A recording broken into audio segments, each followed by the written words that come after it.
9:05 on Super Talk 99.7 WTN. Good morning. My name is Chris Hand. Mac Morey's producing. Ken Weaver's in the newsroom. You guys on the phone lines and the Members Nutrition text line at 615-737-9986. Plus, you can take us wherever you go with the iHeartRadio app, the TuneIn app. You can watch us on Facebook, Twitter, Twitch, YouTube. I got a text here on the Members Nutrition text line from our friend Rick. He said, on vacation this week. First time watching you on YouTube.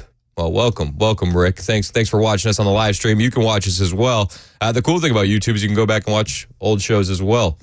If you miss anything, we also podcast the show. Jumping right into things, I said yesterday the debate announcement was a distraction from the inflation numbers, but with the way this administration works, there'll be a new controversy, the next day, and here we are. It's a new day and a new controversy for the Biden administration. They should have waited a little bit for the debate announcement until after this. Biden blocking the release of the audio tapes in which, he appeared as an elderly old man with memory issues, but he was a well-meaning elderly old man with memory issues. He's essentially shielded Attorney General Merrick Garland from Republicans who have been preparing to vote to hold him in contempt of Congress. Oversight and Judiciary committees are going to hold dual contempt markups today. The DOJ said it's been extraordinarily accommodating, handing over transcripts. Like, we want the tapes. We want the tapes. President Biden has asserted his executive privilege over the audio tapes of his interview with ex-special counsel Robert Hur. Again, this is a move to shield Attorney General from criminal charges as the Republicans try to hold him in contempt of court. It's amazing. It's amazing. He can use executive action to protect himself, not to protect Americans on the border. But here we are. A pair of Republican-led House committees are advancing resolutions today to hold Garland in contempt of Congress. The Oversight Committee and the Judiciary Committee, they're holding dual markups of their contempt resolutions today. Judiciary in the morning, Oversight in the evening. It's going to be a fun day, y'all. And we're going to have updates for you as they become available right here on Super Talk 99.7 WTN. So both the Oversight Chairman, James Comer, and the Judiciary Chairman, Jim Jordan, issued subpoenas to Garland for that audio of Robert Hur's interview with Biden. Garland then refused. He didn't comply with either subpoena. So both committees will move to hold him in contempt. The Justice Department says that has been extraordinarily accommodating to the Republicans' request for information. They gave him transcripts of the interview, but not the recording itself. The Justice Department says, this is we've done everything we can. But Comer said in a statement to Daily Mail, there must be consequences for refusing to comply with lawful congressional subpoenas, and we will move to hold Attorney General Garland in contempt of Congress. There's always consequences when a Republican defies a subpoena. That Peter Navarro, Steve Bannon come to mind. But these audio recordings, Comer says, are important to our investigation of President Biden's willful retention of classified documents and his fitness to be president of the United States. The Attorney General had until April 8th to hand over the requested materials. He didn't. So they subpoenaed transcripts, notes, audio, and video files that were related to the interview. The DOJ handed over transcripts of the interview, as well as transcripts of an interview with Biden's ghostwriter, and Republicans are unsatisfied. They say, we want the tapes. We want the audio. Of course we do, because the audio is going to tell a much bigger story than the transcripts will. You've seen White House transcripts, how they clean things up, and you can't see the slurs. You can't see the stutters in a transcript. So we have the transcripts. We want the audio. But, the Department of Justice, they said releasing the audio as well might make it harder for prosecutors to secure recorded interviews in the future with witnesses knowing that they could be blasted out into the public. But this is a special case, right? This is the President of the United States. We want to know if he's fit for office. And Robert Hur himself said that he was a well-meaning old man with memory issues. The committees have already received extraordinary accommodation of the transcripts, which gives you the information you say you need. A letter written by the Assistant Attorney General, Carlos Uredi, read. To go further, by producing the audio files would compound the likelihood that future prosecutors will be unable to secure this level of cooperation. They might have a harder time obtaining consent to an interview at all. It is clearly not in the public interest to render such cooperation with prosecutors and investigators less likely in the future. So it's not in the public's interest to release the audio. I disagree. I think it's in the public's interest to know exactly how Hur came to that determination that he's a well-meaning man, old man with memory issues, and I want to hear it for myself. I know you want to hear it for yourself. Does this make a difference at the end of the day? Possibly to people in the middle. But to everybody on the right, everybody on the left, we've all made our decision already. The letter also said that the Oversight and Judiciary Committees have not identified any valid reasoning for needing the audio of the interview in addition to transcripts. No valid reason. No valid reasons. Again, you gain a lot more from hearing it than reading it. But they tell you, nah, it doesn't. There's no value in that. The GOP obviously disagreed. Comer shot back a statement. The Biden administration does not get to determine what Congress needs and does not need for its oversight of the executive branch. Amen, sir. Hur, in a report explaining his decision to not prosecute Biden over mishandling classified documents, sparked opposition from all sides. Republicans questioned why he would not charge the president. Democrats took issue with his description of Biden as a sympathetic, well-meaning elderly man with a poor memory, and everybody was angry. I actually, to be fair, felt bad for Robert Hur. It was his own fault. He should have just picked a side and dug his heels in, but this is where we are. The February 27th subpoenas create a legal obligation on you to produce the material. That's what GOP lawmakers wrote to Garland. If you fail to do so, the committees will consider taking further action, such as the invocation of contempt of Congress proceedings. The Justice Department said it is conducting an interagency review for classified and confidential information within the material. Hur said that he found that Biden willfully retained classified material, but stopped short of filing charges because, as you know, a jury would not convict the president. It's a crazy story. And it's crazy when we had the news of yesterday with the debates that already there's a bigger scandal in the Biden administration coming out. Yesterday we had the debates, we had the inflation numbers. It was catastrophic what that did to the news day. That's all anybody could talk about. Now today, here we are. We have a new Biden scandal. So Biden's covering for Merrick Garland. This is what the Biden administration does, right? They change what we're talking about. They change the narrative.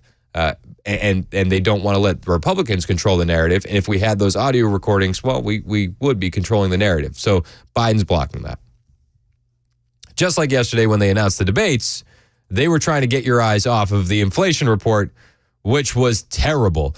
Kevin O'Leary was talking about the inflation report and the implications of that inflation report. It guarantees that, in my opinion, the Fed will not will not lower rates at all for the rest of this year. And that's not what you want if you're the incumbent. Politically, it looks like this happened because inflation data, you can be 2020 in terms of looking backwards. We poured a lot of money in the economy during the pandemic. If that turned out to be the right thing to do to avoid a depression. But then we kept going. We probably put around $2 trillion too much in. Inflation Reduction Act did not reduce inflation. In fact, it's inflationary, as you can see by these numbers. This is a nasty report. It was a nasty report, so they had to do something, and they announced the debates. By the way, do you know who's hosting the debates? It's officially a 3-on-1 handicap match. Jake Tapper, Dana Bash, Joe Biden versus Donald Trump. That is who's hosting the first debate with CNN. Interesting, right? The Russiagate hoaxer himself, Jake Tapper. That's the one that's happening on June 27th at CNN Studio in Atlanta. That's the one where they said there's going to be no audience. That's the one where they said they want to make sure that the microphone's cut off when the other individual is not speaking. I heard Murphy say it. I said it myself yesterday. That helps Trump. I'm fine with that. The no audience, that's interesting. I think they don't want to see, they don't want the American public to see the support that Trump will have. But Tapper hosting this, I mean, Tapper pushed the Steele dossier. He pushed the Russiagate story. He accused Trump of having ties to Russia. Tapper was even rewarded with the Merriman Smith Award for his coverage. And he repeatedly pushed debunked conspiracy theories that the former president was compromised by Russia and Vladimir Putin. He did later admit that he was wrong in the wake of the Durham report. He had to, because those findings exonerated Trump. But he put it to a degree. To a degree. So the big story yesterday was the debates. Karine Jean-Pierre was asked about the debates, and she said, I can't talk about the debates. Of course not. Again, I know there's a lot of interest in what the campaign announced earlier this morning, obviously through a video from the president. I'm going to be really mindful. We are talking about 2024 election, and so we are committed to the rule of law here and want to respect that. So anything specific related to that, obviously you're going to have to go to the campaign, as we've been pretty consistent here. Yeah, you gotta go to the campaign. Ducey kept pushing back, and I love Peter Ducey. He says, the debate offer was the fact that they had to change the subject. The administration had to change the subject after bad polls, bad inflation numbers. They had to do something, right? And Ducey asked KJP about that. Should we see this sudden offer from the president to debate as a signal that you guys realize you need to change the subject after some really bad polling? We had a back and forth on polling yesterday, and it just goes back to the core of what I said to you, which is, look, this is a president that has had a pretty successful especially legislative tenure in the first 3.5 years, and has delivered on many things that are popular to the American people. He's delivered on many things that have been popular to the American people. You notice that she didn't bring a list, right? She just said it. What has Biden delivered that's been popular to the American public? Honestly. But what is she talking about? And we're going to continue to talk about it. We're going to continue to travel the country and talk about investing for America. We're going to continue to talk about how we need to do more to lower costs for Americans. We get it. We understand how hard it is, as the president talks about being around the kitchen table, and how hard it is to make those difficult decisions sometimes every month. Yeah, well, the difficult decisions are getting more and more difficult around the kitchen table, as the Democrats like to say, because you can't put food on the table with the grocery prices because of this administration. On what you're going to pay for. So he gets that. And I just don't want to get into polling, any more details on polling. What I can say is the president is focused. He is laser focused. I don't want to get into polling, Karine Jean-Pierre says, because it's all bad, friends. The polling for Joe Biden is all bad. On making sure we do everything that we can to give people, Americans, a little bit of breathing room, and that's what the president's going to continue to do. As it relates to the debate, you got to talk to the campaign about it. That is a question for the campaign, and I'm sure they are eager to answer your questions, Peter. Yeah, I'm sure. I'm sure we'll get a solid answer from the Biden campaign. I'm sure they'll give Peter Ducey all the answers they need. This woman, she is something special. Ducey did have a question, though, about the debate, which made me chuckle because he's talking about the debate prep with Joe Biden. And he asks her, who's going to be the stand-in for Trump during debate prep? Not a debate-specific question, but debate prep is something that traditionally can happen here at the White House. Who is going to stand in during the prep for Donald Trump? Who's going to stand in? Do you want to stand in for Donald Trump? Do you want to do that? I can connect you with the campaign. That might be fun for you. Actually, so you're saying I can go debate Joe Biden behind the scenes You know for what? as long as I want? I think that might be fun for both of you. It might be fun for both of you. I think that might be fun. I don't have anything for you on that. Could you imagine what that debate prep is going to be like? For Ducey or for Biden? Because I don't know if Biden does much prep. I just imagine you'd have to tell him over and over, sir, this is debate prep. Right? Do you think he would need a methamphetamine cocktail for the prep?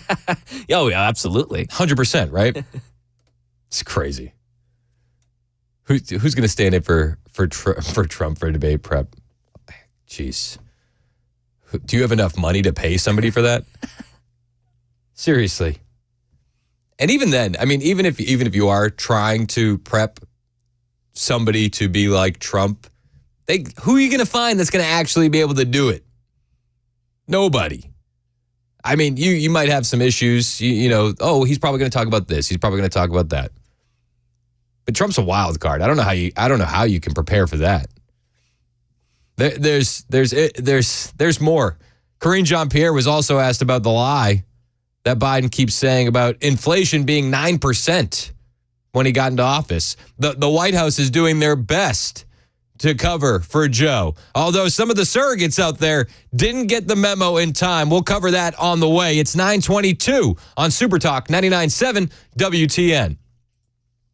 Hey, Chris Hand here, and I got to tell you about my friends at the Glock store and their Shoot 270 ranges. I've kind of been the newbie to the Glock store and the Shoot 270 ranges for a while, but not anymore. Last Friday, had my first session. It was incredible. Linked up with my instructor, Kevin. It was awesome. No lanes, no pains, just me and my instructor, Kevin, in a private room. It was incredible. And I can tell you this honestly. I learned more about shooting in that 1 hour than I've learned in all of my lane range sessions put together. It's just different. It hits different. You have to experience these indoor ranges. And if you haven't, you got to go check out the Glock store. And June 1st is going to be a great time to check it out because Saturday, June 1st, that's their annual open house. I mean, you've seen the billboards with their beautiful Glock that they're giving away. That one's rotating as I come in on 24. They're actually giving away thousands of dollars worth of great raffle prizes. They're going to have fascinating political and 2A supporting speakers. They're going to offer two of their most engaging shooting competitions. The Vortex Fast and Accurate competition and the Nightstick Low Light, No Light competition. I had a chance to see what the low light, no light training looks like while I was at the Glock store.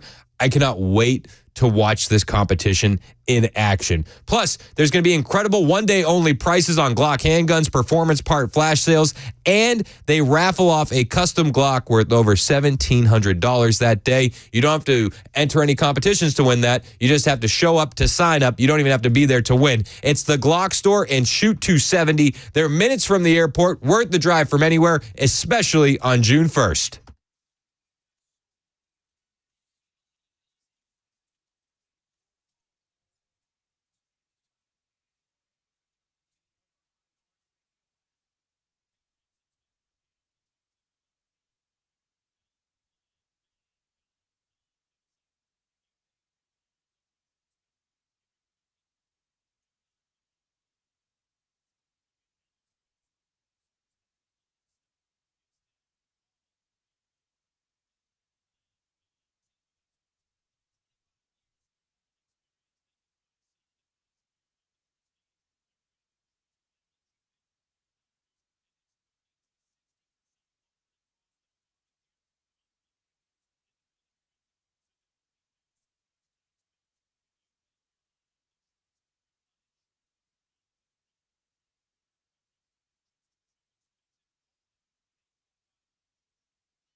The Guaranteed Offer is the easiest way to sell your home. It's really simple. We bring you an all-cash offer. You close in as little as 21 days.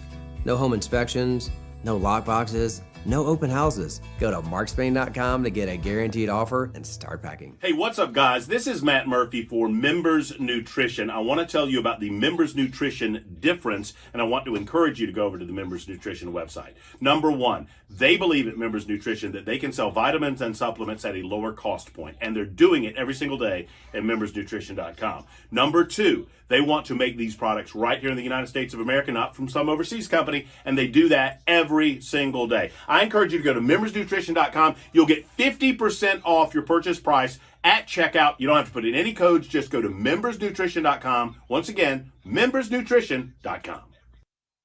Hey, it's Dan Mandis, and I am so glad that California Closets has fixed my closet catastrophe. After exact measuring and planning, they came over and got to work.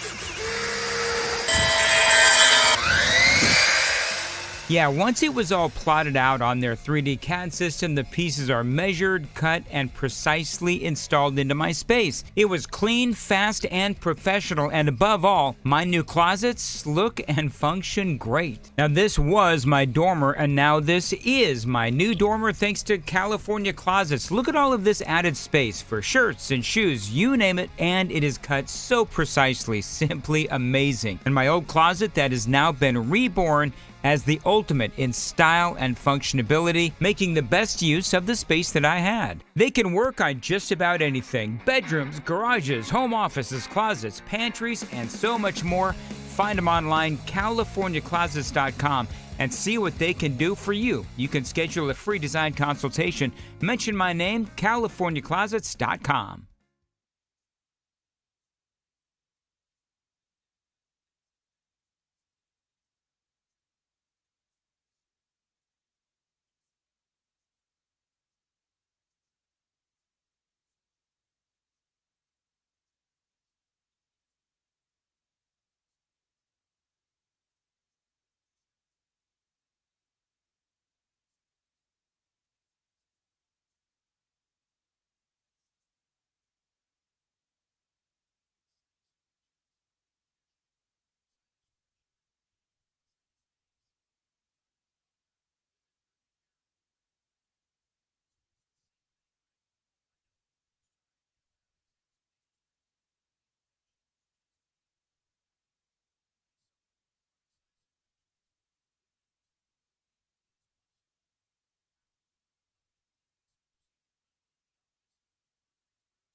Crashes slowing us down. The first one in Wilson County going to be 40 westbound at Alexandria. That is a right shoulder blocked. And then in Sumner County, got a crash blocking the right lane of 65 north. That is going to be right before mile marker 100. President Biden using executive privilege to block audio of his interview with special counsel Robert Hur from being released, and new details about that small plane crash that killed 3 people south of Nashville coming up at 9:30 on Super Talk 99.7 WTN. Thank you, Ken Weaver. It's Super Talk 99.7 WTN. Find me on Twitter, True Social, Instagram at Chris Hand on Air. Karine Jean-Pierre yesterday during the press conference trying to cover for Joe Biden lying about what inflation was at when he came into office. I'm going to ask you about how the president talks about inflation. So 2 times over the past 2 weeks, the president said inflation was 9% when he came into office. Is the president misleading Americans on that, or does it just not realize that inflation was 1.4%? Well, he could be lying, or he might just not know.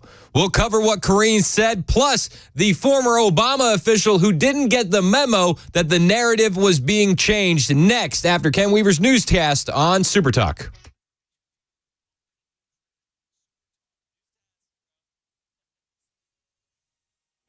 I'm Ken Weaver with your top stories. Full forecast in 2 minutes. And President Biden claiming executive privilege to block the release of the audio of his mishandling of classified materials interview with special counsel Robert Hur. This protects Attorney General Merrick Garland, who appointed Hur, from any criminal exposure. We get more from Jack Date. The Justice Department did provide some level of cooperation, providing a complete transcript of the interview, but they drew the line at providing the recordings, and that's what Republicans in the House have been seeking. And now Republicans want to hold the Attorney General in contempt. Over at the United Nations, the top court has opened 2 days of hearings into whether Israel's military action in Rafah amounts to genocide at the request of South Africa. And here in Middle Tennessee, Channel 4 says the small plane that crashed in Leapers Fork yesterday is registered to a Louisiana doctor. 3 people died after authorities say it appears to have broken apart midair. That's the latest news. Weather is next. I'm Ken Weaver, WTN News. Well, I'll give you a little spoiler alert on the weather. It's getting hotter, and pretty soon those temperatures are going to be here and stay here. If you haven't gotten your AC service the right way, the Busy Bee way, you are essentially waiting for a problem to pop up with your AC unit. And I tell everybody, get your system serviced. But I wasn't practicing what I preached. I didn't get my AC maintained in time, and I had a problem pop up. Dirty coils. So what did I do? I called my friends at Busy Bee Plumbing, Heating, and Cooling, and they came out to my home in less than an hour. See, I had that front-of-the-line service because I'm a Beehive member. You can be a Beehive member, too, for just $99. It's not expensive at all. $99. You get those 3 annual tune-ups, one for your heating, one for your cooling, one for your plumbing, 10% discount on all repairs, priority front-of-the-line service, and a $100 annual accrued replacement credit with a maximum of $1,000. Plus, no overtime or holiday fees for Beehive members and exclusive Beehive member promotions. It pays to be a Beehive member. So as I'm avoiding getting my annual maintenance, my coils on my AC unit are getting dirtier. And then the AC stopped working. So I called Busy Bee. My friend Joe Henry was there in less than an hour. They fixed the whole thing up. We had AC that evening. Maybe you don't need the annual maintenance. Maybe your AC is not working at all. You've been kicking the can down the road since last summer to get it replaced. Well, if you do need to replace your AC system, you won't find a better value than with my friends at Busy Bee. They offer up to 12 months with no payment, no interest, with approved credit. Busy Bee is your Rude Pro partner. They'll always come see you on Saturday for those convenient maintenance calls, so you'll never be left waiting all weekend long to have your AC fixed. For satisfaction guaranteed, call Busy Bee Plumbing, Heating, and Cooling, 615-775-7833. That's 615-775-7833. Online at busybeehvac.com.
I'm going to ask you about how the president talks about inflation. So two times over the past 2 weeks, the president said inflation was 9% when he came into office. Is the president misleading Americans on that, or does it just not realize that inflation was 1.4% when he came in? So, and thank you for the question, because I know that we got a lot of incoming on this yesterday. And look, what the president the point that he was making is that the factors that caused inflation was in place when he walked into the administration, when he took office.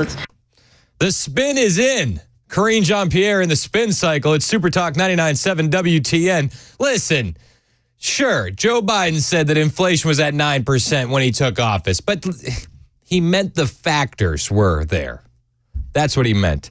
It's amazing the twists and turns on the Joe Biden lies. As you know, the pandemic caused inflation around the world to be by disrupting our economy and breaking our supply chains. As you know, we had to act quickly on dealing with the supply chain. He put together a task force. You saw the president do that. Yeah, we saw.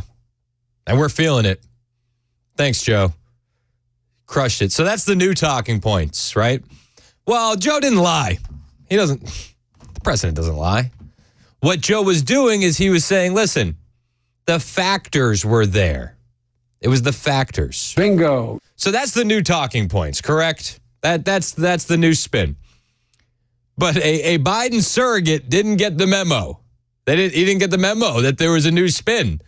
So former Obama economic advisor, this guy named Robert Wolf, he goes on Fox News. This is right before the White House press briefing yesterday.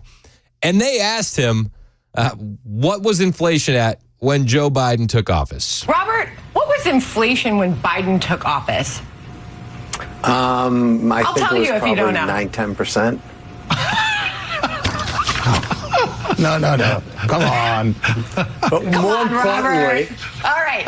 it's 3% now, so it's down I by set you up. 2/3. I apologize. I put you on the spot there. It was 1.4%, and that is fact.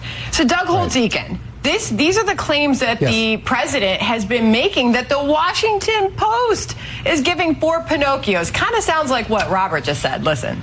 We have dramatically reduced inflation from 9% down to close to 3%. We're in a situation where we're better situated than we were when we took office. It was 9% when I came to office. 9%. But look, people have a right to be concerned. I think inflation has gone slightly up. It was at 9% when I came in, and it's now down around 3%. All right, so apparently we're having a hard time with Robert's IFB. It was 1.4%, and I did put him on the spot there. So I'm playing this audio last night. I'm sitting there next to my wife. We're doing show prep. I'm doing show prep. She's tolerating me. She says, why is she apologizing for putting him on the spot? That's what she's supposed to do. And I agree. Don't apologize for that. What are you doing?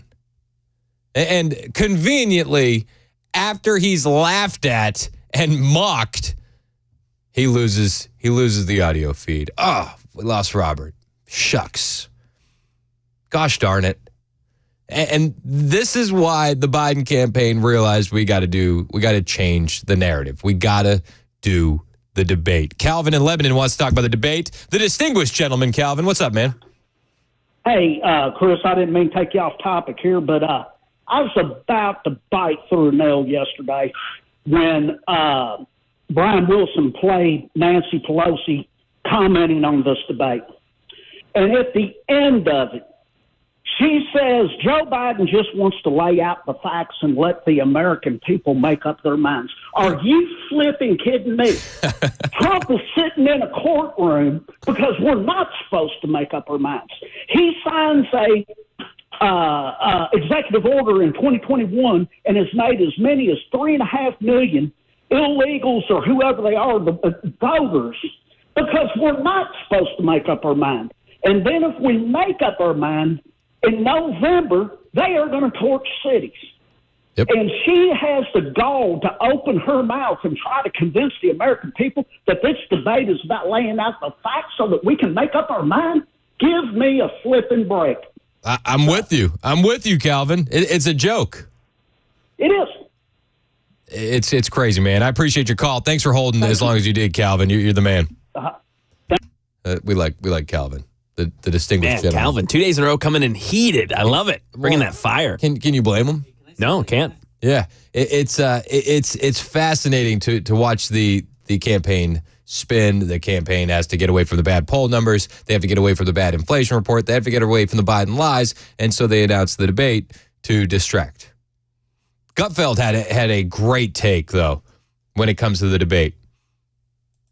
Great take. But I have to say that I don't know why Biden would avoid debating. It's one of the few things he's good at. I mean, he's the best Biden is on the debate stage. And I we make fun of him all the time, but that's where he really shines. And if you think I'm lying, I am. I learned a lesson. You do not want to build really, really, really low expectations for Joe Biden because it makes it easier for him to win with the media. A very, very low bar guarantees he will beat the expectations because you go, oh my God, at least he lived. You know, he didn't fall. So I'm going to go ahead and say right now, you can take it out of context, Joe Biden is the best presidential debater I've ever seen. And it's about time he gets on that stage. Yeah, impossible to beat. Impossible to beat. Listen, what he's saying is so true because we do this all the time. I mean, we did it just a couple months back at the State of the Union address, right? We're like, Biden's going to fall flat on his face. Biden's going to fail epically. And then, they pump him full of whatever they pump him for, and he does okay. But that's a huge victory for Joe Biden because we set him up to fail in such an extraordinary way that when he doesn't fail like that, it's a win with the media. I think that's one of the best points that Gutfeld made. It's like, okay, don't set the bar too low for him. Let's not set the bar too low for Biden.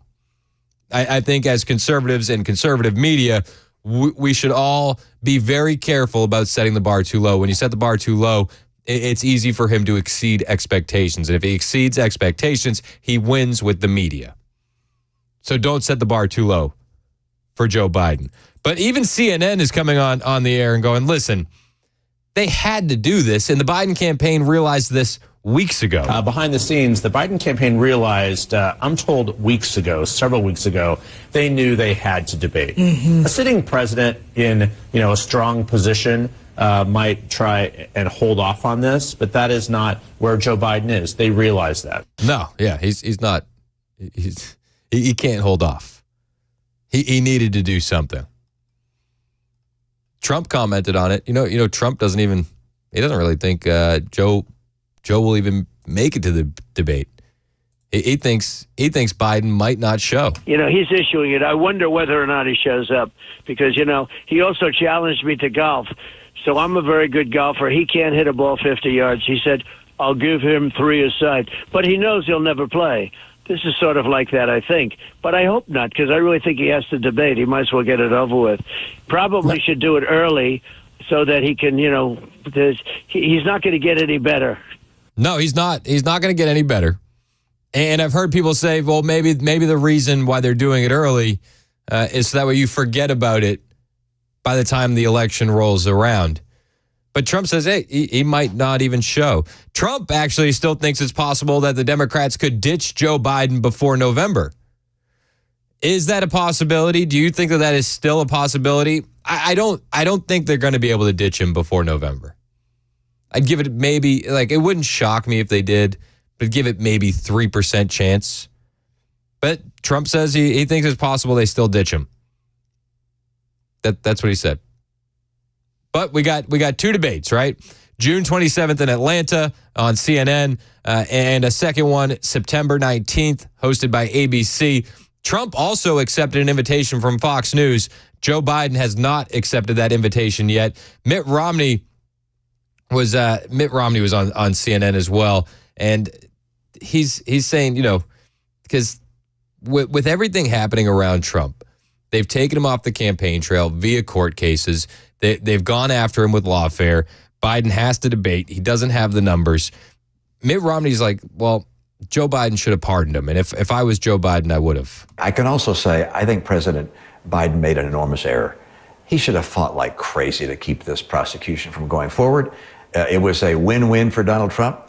If Donald Trump is Is exonerated... is that Joe Biden's job, or is that shouldn't there be a separation? I've been around for a while. If LBJ had been president and he didn't want something like this to happen, he'd have been all over that prosecutor saying, you better not bring that forward or I'm going to drive you out of office. But I'm pretty sure you support having separate but equal branches of government. I do, but I also, let me tell you, I mean, you may disagree with this, but had I been President Biden, when the Justice Department brought out indictments, I would have immediately pardoned him. I'd have pardoned President Trump. Why? Well, because it makes me, President Biden, the big guy, and the person I pardoned, the little guy. See, but Romney's missing the mark because the reason they're going after Trump with all the lawfare, it's Biden orchestrating this thing behind the scenes because they know that he can't beat Biden. And the polling numbers reflect that, which is why Joe Biden now has to debate. The polls come out and they're terrible. The inflation numbers come out and they're terrible. So Biden has to debate. RFK Jr. thinks that he'll meet the debate criteria. Do you think RFK is going to meet debate criteria? Yeah, I'd have to look it up. He says that he's going to meet the criteria and be on the stage in June. So he doubled down on his efforts to gain entry to the upcoming CNN debate. So the criteria for the CNN debate was like you have to poll at 15% and you have to be on X amount of ballots. Well, RFK said, I'm happy to report that I will meet the criteria to participate in the CNN debate before the June 20th deadline. I look forward to holding President Biden and Trump accountable for their records in Atlanta on June 27th to give Americans the debate they deserve. I feel like that is wishful thinking for RFK Jr. Wishful thinking. Well, he's balloting. He's 13% in recent national polling. Which poll? This is just from the CNN article talking about what it takes to qualify for these debates. This article is using whatever this poll is. I'd have to look at it. So if I recall correctly, and I'm gonna pull up the CNN the CNN statement. It was like you have to poll in a couple different polls at 15%. So I don't think one is going to cut it. So this is from 5 national polls from Quinnipiac, Fox News, Marquette, NBC, and Marist. Received an average of 13%. An average. So I don't know. Some higher, some lower. So I thought it was you had to poll at 15% in 5 of them. Yeah, I think that is true. But not the average. Yeah. It didn't say the average. It said you had to be at 15%. Receive at least 15% in 4 separate national polls. Yep. That's going to be a mighty big hill for him to climb. Yeah. But yeah, the actual verbiage is to qualify for participation, candidates must fulfill the requirements outlined in Article 2, Section 1 of the Constitution. You have to be on a sufficient number of state ballots, 270 electoral vote threshold, 15% in 4 separate national polls. He's got some work. He's got some work to do. Did you think he'd be here right now, though? What do you say? Did you think he'd be here right now, though? I did. Okay, fair. Because Biden is such a train wreck. People are looking for something else to happen. Don't. Also, RFK was supposed to be in Nashville last night. He no-showed his rally. What? Yeah. They said it was a family emergency. Oh, well, that's not good. I hope everything's okay, but that's dang. He no-showed. The audience was in the building.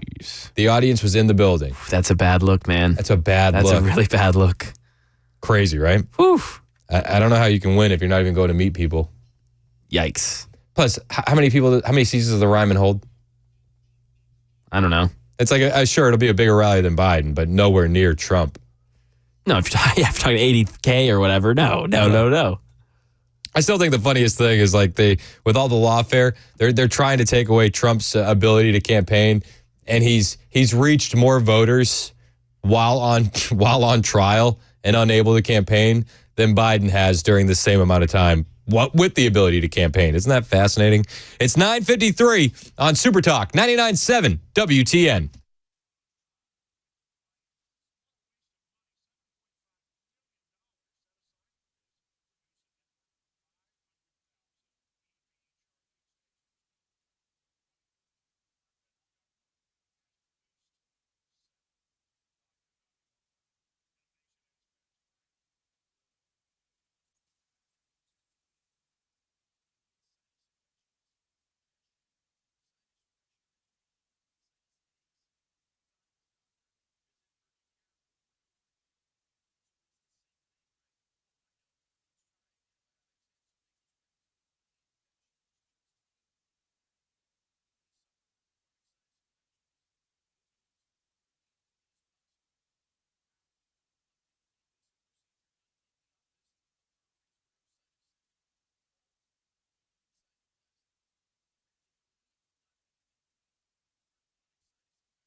A crash in Wilson County still blocking the right lane of 40 westbound at Alexandria, and homicide in Hickman County, a passerby killed after being flagged down.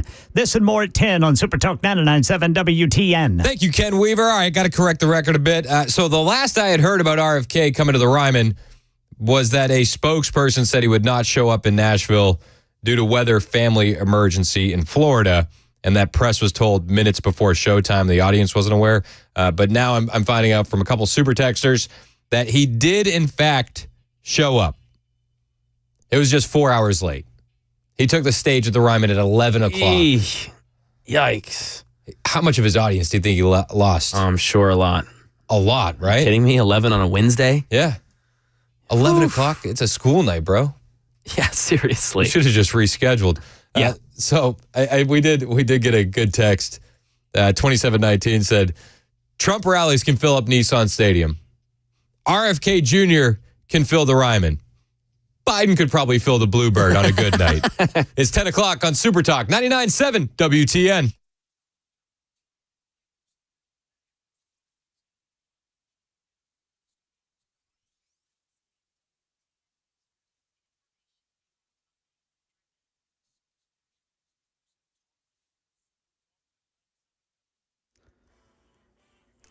Ten o'clock on the dot. I'm Ken Weaver with your top stories. Timing out the next round of rain and storms in the full forecast in 2 minutes.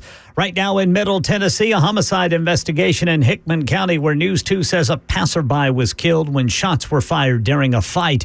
Investigators say the passerby was a motorist who was flagged down during a fight between two other people. Authorities are charging 70-year-old Danny Pewitt in the death of 64-year-old Claire Parrish, who was driving by and stopped when flagged down during that fight.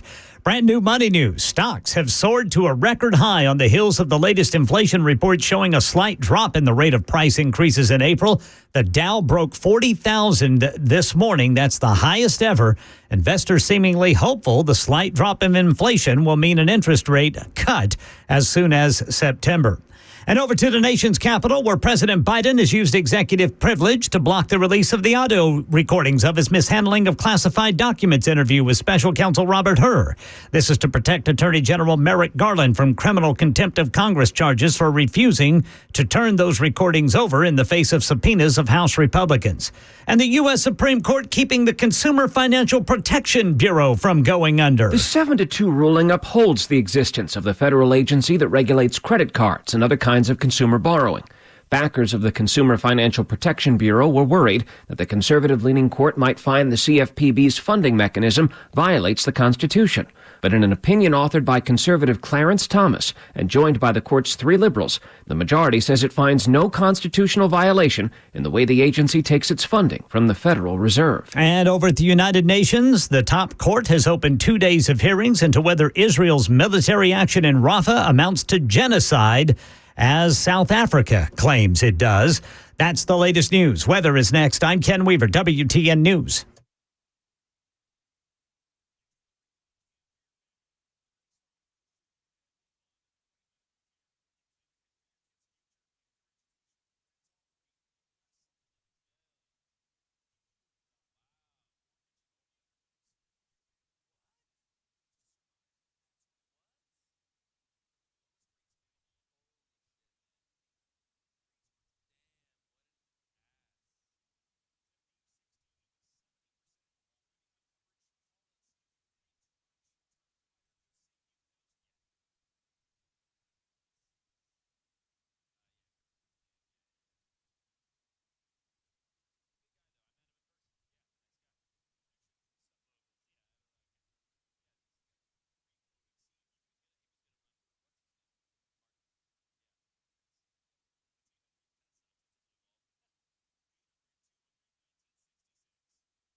10:05 on Super Talk 99.7 WTN. My name is Chris Hand. You can find me on Twitter, True Social, Instagram, at Chris Hand on air. Joe Biden considering an executive order. Oh, all right. This time to close the U.S.-Mexico border. All right, I'm listening. You know, he's failing everywhere. He's got to do something, right? President Joe Biden says that they say he's planning on taking the action, despite saying before, you know, he needed Congress to approve a law first. But the planning is that the executive action would shut down the border if daily crossings reach the threshold of 4,000 foreign nationals a day. That's the threshold. They'll close it if it hits the threshold of 4,000 a day. It's not closing the border. That's just instituting a head count. That's not closing the border at all. In fact, some quick napkin math, 4,000 a day, 365 days a year. That's 1,460,000 illegal aliens a year. A year. So nothing would change. This is according to the New York Post. A source within the White House said that the order would give Biden the ability to shut down the border if the threshold was met. Just as stated in the border bill that he said he had to pass through Congress in order for him to approve it at a threshold of 5,000 a day. So this legislative move from Congress would have given the DHS discretionary authority to carry out deportations, but they would have been made mandatory when illegal immigrants passed 5,000 per day over 1 week's time. The White House isn't commenting on the matter when the New York Post reached out. The U.S. Border Patrol currently has over 10,000 illegal aliens in custody across the country, according to Border and Customs data obtained by the outlet. But Biden's considering executive action to shut down the border if it reaches 4,000 a day. It's funny because, you know, back in 2019, the former Obama DHS Secretary Johnson said, listen, 1,000 illegal aliens a day overwhelm the system. 4,000 would be chaos. My staff will tell you if it was under 1,000 apprehensions the day before, that was a relatively good number. And if it was above 1,000, it was a relatively bad number, and I was going to be in a bad mood the whole day. On Tuesday, there were 4,000 apprehensions. I know that 1,000 overwhelms the system. I cannot begin to imagine what 4,000 a day looks like. So we are truly in a crisis. So 4,000 a day. The former DHS Secretary Johnson under Obama, he can't imagine what that looks like. So Biden is willing to take executive order action for chaos. For chaos. Isn't that nice? And we already know about Biden's parole pipeline. That brings over 1 million foreign nationals to the U.S. every year. This parole pipeline has brought more than 1 million foreign nationals to the United States since its inception in January of 2023. That exceeds the population of Wyoming, Vermont, Alaska, North Dakota, South Dakota. I could go on. On Wednesday, the Department of Homeland Security released figures for April. It shows that the parole pipeline is continuing to release tens of thousands of foreign nationals into the United States interior via the southern border and commercial flights every single month. From January 2023 to April 2024, over 1 million foreign nationals have been released into our communities. That's the parole pipeline. They're bringing foreign nationals to the U.S. through the administration's CBP-1 app and humanitarian parole. For perspective, more foreign nationals have been brought into the U.S. through the parole pipeline since the start of last year than people living in the cities of Austin, Texas, Jacksonville, Florida, San Jose, California. It's all done through the CBP-1 app. And when you use that app, you'd be in northern Mexico. You get to schedule an appointment at the border for release into the U.S. interior. It's brought so many foreign nationals into the country. They arrive primarily from Venezuela, Haiti, Mexico, Cuba, Nicaragua, Venezuela. And oftentimes they just fly into the U.S. via commercial flights after getting approval from DHS. It's crazy. I mean, America Fest with Turning Point USA, that was back in December. And I remember coming through the Phoenix airport and seeing illegal aliens everywhere. Everywhere. It was insane. And many other conservatives were in the airport at the same time, and they all noted the same thing. These guys are walking through. They have their fresh paperwork, no luggage, and they're being flown all over the country. They were illegal aliens on flights to Nashville. I can guarantee that. They were headed to New York. They were headed to Chicago. They were headed to Florida. And Biden wants to say, oh, we'll shut it down. We're going to shut this down. 4,000 a day. $1.5 million a year. And that's just the people we catch. That's just the people we catch. What about the people we don't catch? You pay two different amounts to the cartels when you come across the border. You pay an amount if you want to be caught and you want to go through Customs and Border Patrol. You want to deal with ICE. You want to get paroled. You want to get your court date. That you pay a smaller amount. If you don't want to get caught, you pay a much larger amount to the cartel. And I've played audio of Border Patrol agents disguising their face, disguising their voice, saying we can't stop them if they don't want to be stopped. Now there's new warnings. The FBI is warning that ISIS could attack pride parades amid Biden's border crisis. Foreign terrorist organizations or supporters may seek to exploit increased gatherings associated with the upcoming June 2024 Pride Month. But don't they? I'm sure this is a mistake, right? We've all seen how much the LGBTQ community supports Palestine, right? But, the FBI has issued this alert warning that pride events in the U.S. in June may be targeted by ISIS and other foreign terrorist organizations. Foreign terrorist organizations or supporters may seek to exploit increased gatherings associated with the upcoming Pride Month, the alert issued by the FBI and the DHS warned. The warning explains foreign terrorist organizations' efforts to commit or inspire violence against holiday celebrations, including Pride celebrations or LGBTQIA plus related venues. They're compounded by the current heightened threat environment in the United States and other Western countries. And it's because our border's wide open. It's because we're letting in all these foreign nationals. They say foreign terrorist organizations and their supporters have previously promoted anti-LGBTQ rhetoric and targeted LGBTQ-related events or venues for attacks.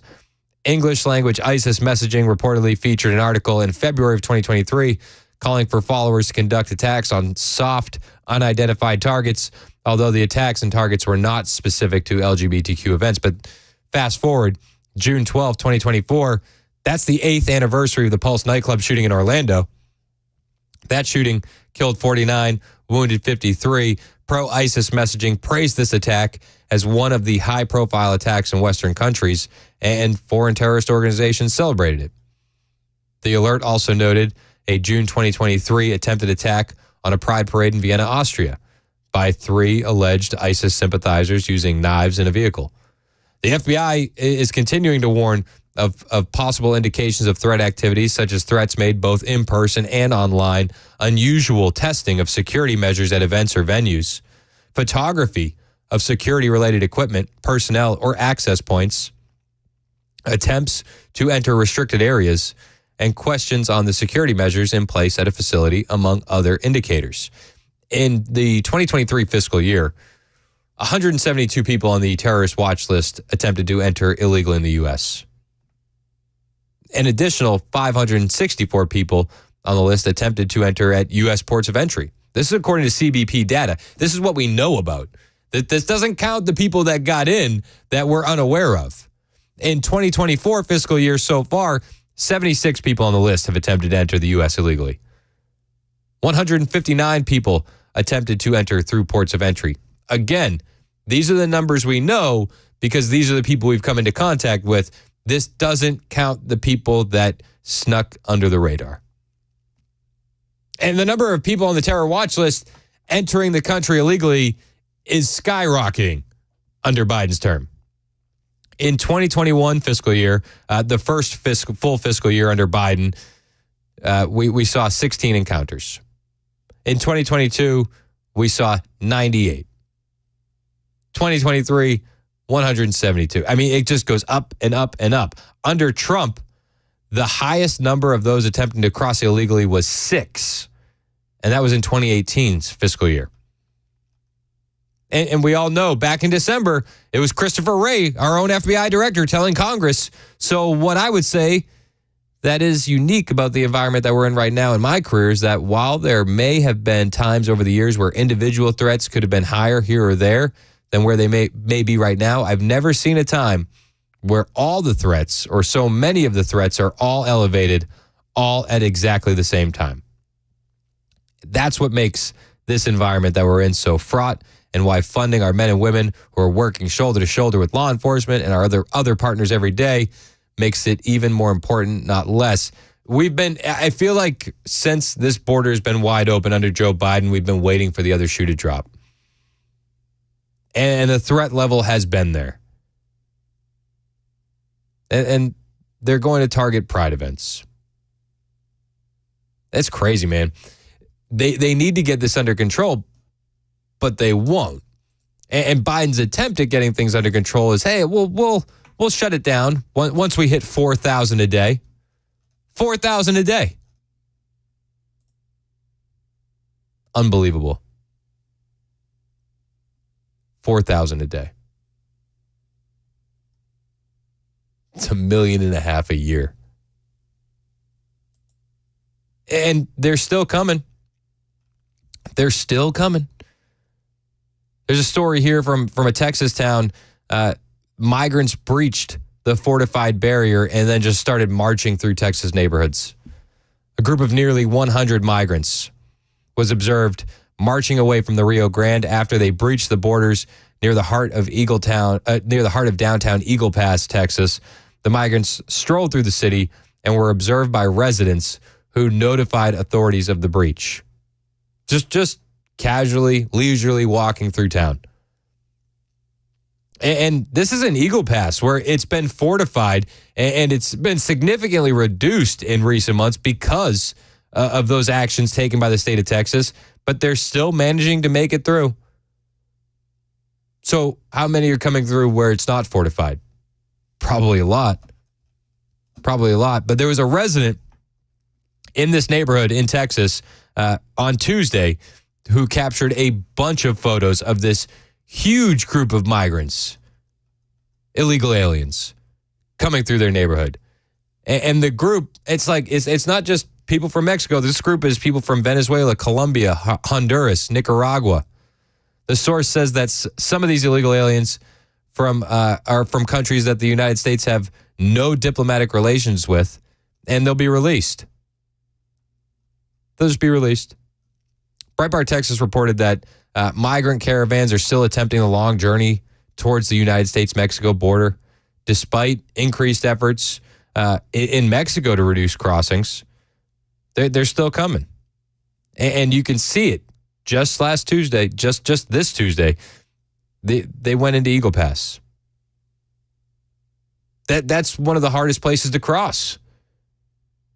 Eagle Pass has seen a 51% decline in apprehensions for the month of April compared to last year. Last year, in April 2023, there was more than 20,000 apprehended. 10,000 in April 2024.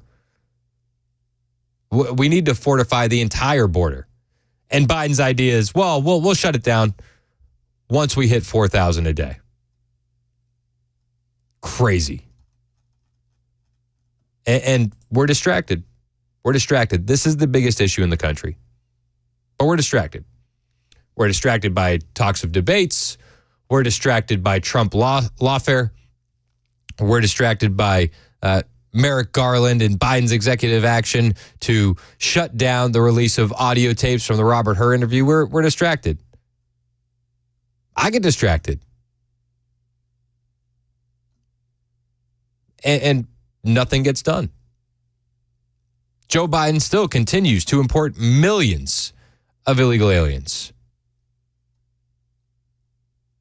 I can't wait to see how he tries to cover this during the debates. How is he going to make this seem palatable to the American public? Because it's not. It's not palatable at all. Under Biden, we've had millions of illegal aliens coming in, and we're still waiting for the other shoe to drop. The FBI still issues new warnings. And we say, will somebody do something? And the best we can get is, yeah, we'll shut it down. 4,000 a day. Thanks, Joe. It's 10:21 on Super Talk 99.7 WTN.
Crashes and car fires getting in the way right now in Wilson County. 40 westbound at Alexandria, you have the right lane blocked by a crash.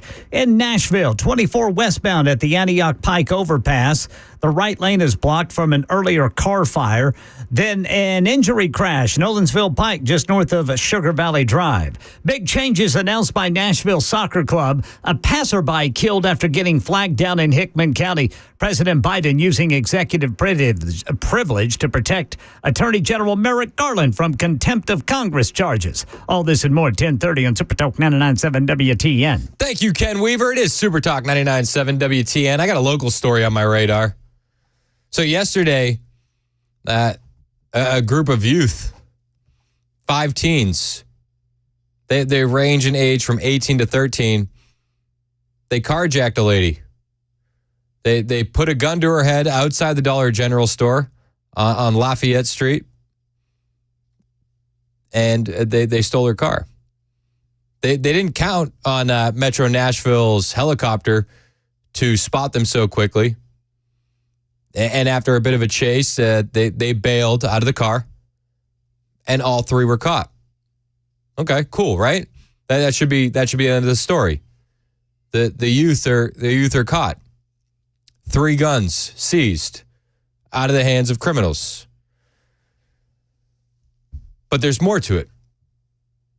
Apparently, the 18-year-old had already been convicted of auto theft in February and was placed on probation. He's charged with carjacking, gun possession by a convicted felon, evading arrest, attempted escape, and contributing to the delinquency of minors. So a judicial commissioner set his bond at $45,000. Well, now we're learning via Fox 17, the 5 teens that were accused of carjacking that woman outside of the Dollar General in Nashville, they're all out on bail already. What? They carjacked a woman. They placed a gun to her head outside a Dollar General store, and they're all out on bail. Are you kidding? Metro Police say the 34-year-old woman was carjacked outside of the Dollar General store Wednesday. Suspect took off in the victim's vehicle. An arrest warrant says the Metro Police got their helicopter up in the air. They spotted the suspects. It led to their arrest, recovery of 3 guns, and all of them are out on bail. How? You put a gun to a woman's head and you're out on bail the next day? What message does that send to criminals? It doesn't send a message at all. It says, yeah, you'll be out. The 18-year-old, again, was convicted of auto theft in February and placed on probation. He's charged with carjacking, gun possession by a convicted felon, evading arrest, attempting escape, and contributing to the delinquency of minors. His bond was only set at $45,000.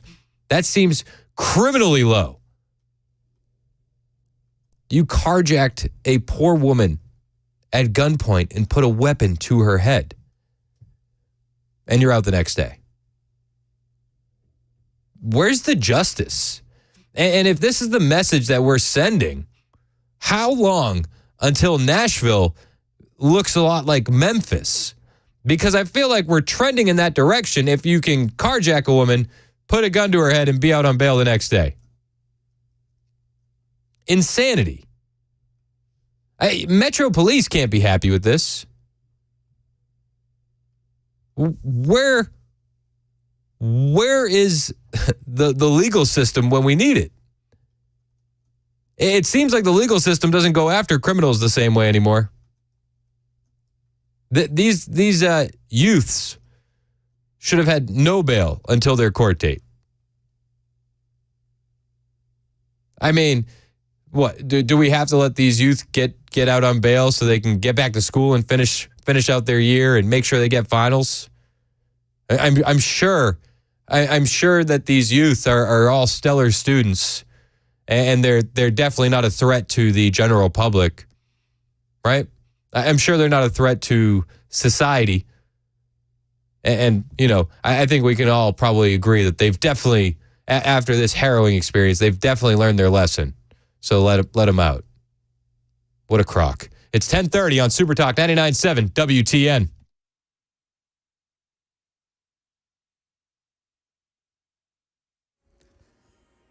I'm Ken Weaver with your top stories. Got the full forecast in 2 minutes. Right now in Middle Tennessee, change is coming to the Nashville Soccer Club. The team announced on X what it calls the departure of its first ever head coach, Gary Smith, and assistant coach, Steve Guppy, from the club. Meanwhile, an update to a shooting yesterday in Hickman County. Investigators say a passerby was killed after getting flagged down during a fight in Bon Aqua. Authorities say 70-year-old Danny Pewitt opened fire, killing 64-year-old Claire Parrish, who was driving by and stopped as Pewitt was fighting with a juvenile. That juvenile was shot too, but survived. President Biden blocking the release of audio recordings of his mishandling classified documents interview with special counsel Robert Hur to protect Attorney General Merrick Garland from criminal contempt of Congress charges for refusing House Republican lawmakers' subpoenas for the audio recordings. That's the latest news. Weather is next. I'm Ken Weaver, WTN News.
10:35 on Super Talk 99.7 WTN. I was talking about the 5 teens that carjacked a woman at gunpoint outside of a Dollar General in Nashville, and they get out on bail the next day.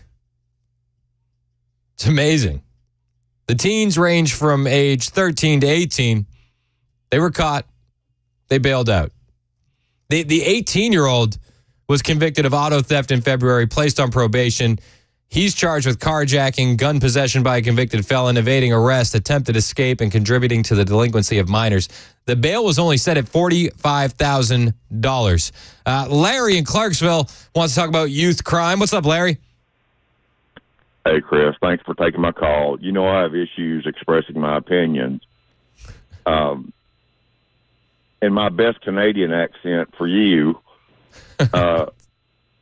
these youths got out because our POS Metro Attorney General refuses to prosecute, and all of the liberal judges in Nashville let these guys out. And my question is, can our state Attorney General not remove Glenn Funkface, I said Funk, F-U-N-K, from office? And can our legislature not put some kind of law on the books to remove all these George Soros-funded attorney generals across our cities in Nashville? I mean, I would love to see it happen. I'm not going to hold my breath. Now, I don't know what the bond was set at for the minors.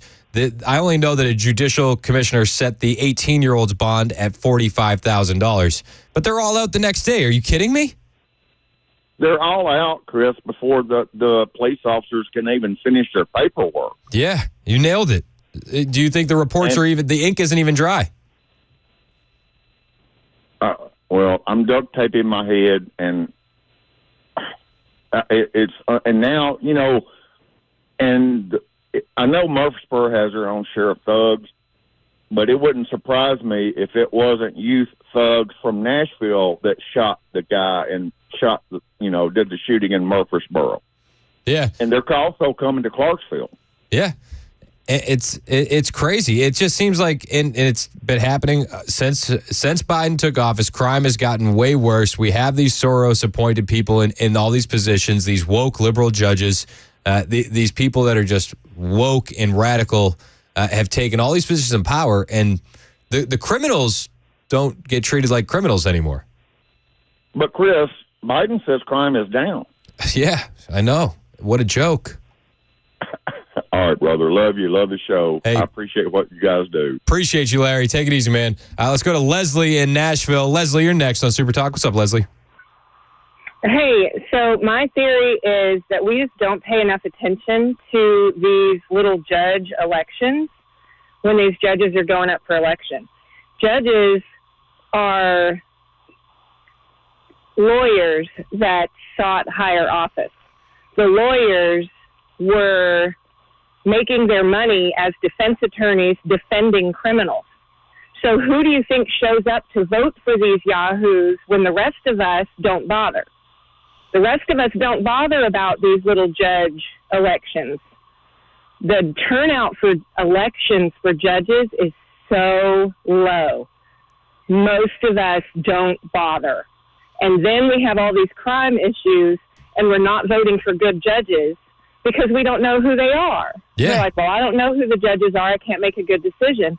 Well, the criminals that were defended by these guys that were their lifelong friends that kept them out of jail, those guys show up with all their friends and aunts and uncles and neighbors and buddies and hood rats and go and vote for these crooked lawyers to become judges. And a judge's term is 8 years, y'all. Yep. So we get a crooked judge in office, and they're there for 8 years. And nobody shows up to vote them out. They just keep making friends, and they're crooked, disgusting humanity. I mean, these guys are gross. Well, and I think we're not voting them out. And I think the biggest thing you point out is the term is 8 years. Think about the ripple effect of bad decisions that you could have in an 8-year term. Yes, and I've seen it. I've seen it firsthand. I've had terrible people in my life that I've had to show up at these courtrooms to make sure that they don't get out or that they don't have access to my children. And the judges and the lawyers are all buddies, and they're just disgusting humanity. They all stick together, and they're elected by the criminals they defend. It's a big club, and we're not in it, Leslie. That's right. That's right. We're not in it, and we need to be. We need to pay attention to those lower elections a lot more than what we are. Like, we really need to flesh out these people, and when they go up for election, we need to be talking about the judges and the district attorneys and prosecutors and all of that. We have got to wake up. Yeah, you're absolutely right. I appreciate your call, Leslie. It was great. Yeah, thanks, guys. Thank you. Let's go to Sharon in the borough. She wants to talk about judges. What's up, Sharon? Hey, Chris. Good morning. Yeah, those last two callers were spot on. Just want to say that. And, okay, so if we want to get rid of, these way liberal or George Soros-funded judges, why can't we? Why isn't our Tennessee legislature doing something about it? They could. I mean, look at Ron DeSantis has gotten rid of some George Soros-funded lawyers and, people down there in Florida. So it can be done if our Tennessee representatives will do it. Yeah, it's just about, the motivation to do it. Exactly. And if we keep not doing anything about it and not, pushing for it, then maybe they probably won't do anything about it. So we the people need to start yelling and screaming for our representatives to do something about it, because it's really getting out of control. Yeah, I'm with you, Sharon. I appreciate the call. 615-737-9986 if you want to weigh in. Sharon mentioned Ron DeSantis. DeSantis suspended an elected local prosecutor as it was August of 2023. And it's the second time he had taken that kind of action because he said there were prosecutors that said they wouldn't bring charges under Florida's new 15-week abortion ban. A federal judge called that decision unconstitutional, said he wouldn't overturn a suspension. So DeSantis is going out there and taking action. Yeah, I mean, we need stronger people to say, yeah, we're not going to put up with this. 100%. To the Murfreesboro case, the shooting that happened at the gas station, it left one person dead yesterday. That was on Joe B. Jackson Parkway, 2:30 in the afternoon. 2:30 in the afternoon in Murfreesboro. Like, that is insane. 2:30 on a Wednesday, you have a shooting take place. However, that, as far as I'm seeing, wasn't youth. That wasn't the same as like the Nashville carjacking, which was 13 to 18-year-olds. This was a 26-year-old that was arrested and charged with second-degree murder and attempted second-degree murder. Juan Charco. Police say Charco was one of the men in the black truck who fired at the two men driving a Mercedes. His brother was interviewed by detectives and released. Charges could be pending as the investigation progresses. So not necessarily youth, but is this guy already out on bail? Seriously, I mean, it's a question you want to ask. Police reports in the Murfreesboro case that there was a confrontation between two groups of people. Shots were fired. After the shots, the two men in the truck got into a physical altercation with one of the men who had been shot in the shoulder. The injured man ran into the business. I mean, that happening at 2:30 in the afternoon in Murfreesboro is insane. Like, I could have been at that gas station with my kids. I don't live too far from there. The rampant crime. It's like these criminals don't think that they're going to have any penalty for their actions. And it's because of what they see going on in the country. There's no penalties for criminals anywhere. Deborah in Nashville, you're next on Super Talk. What's up, Deb? What I wanted to say, our government does so many things to help there is a lot of abuse in our country where people are not, they're not penalized for what they're doing and all, and I agree with that. No, they don't penalize the criminals. They actually penalize the people that are trying to stop criminals. Like I agree. Like in New York, we saw with Daniel Penny. He tried to take out the guy that was threatening people, and then he's charged with I think he was charged with manslaughter or I forget exactly what he was charged with off the top of my head. But the law-abiding citizens who decide to take the law in their own hands because nobody else is doing anything about it, they're the ones that are charged, not the criminals. I fully agree with you, and I'm just, I'll talk another time about when you open your show and with your daughter Kennedy, the way that you're raising your children is wonderful, and we need more fathers like you in America. Oh, you're sweet to say that. Thank you so much. You're sweet to say that. I appreciate you. I appreciate you saying that, Deb. Good. Thank you. I'll talk with you another time. Thank you so much. Thank you. God bless. You know, they say that crime is down around the country. But cities have just stopped reporting crime data to the FBI. They tell us, well, everything's fine. But you can look around and see it's not fine. You can see the violent crime ramping up in your community, in communities around yours. I mean, there's a shooting at 2:30 in the afternoon in Murfreesboro. A woman is carjacked outside of a Dollar General and a gun is put to her head in Nashville. We can't let this stuff slide.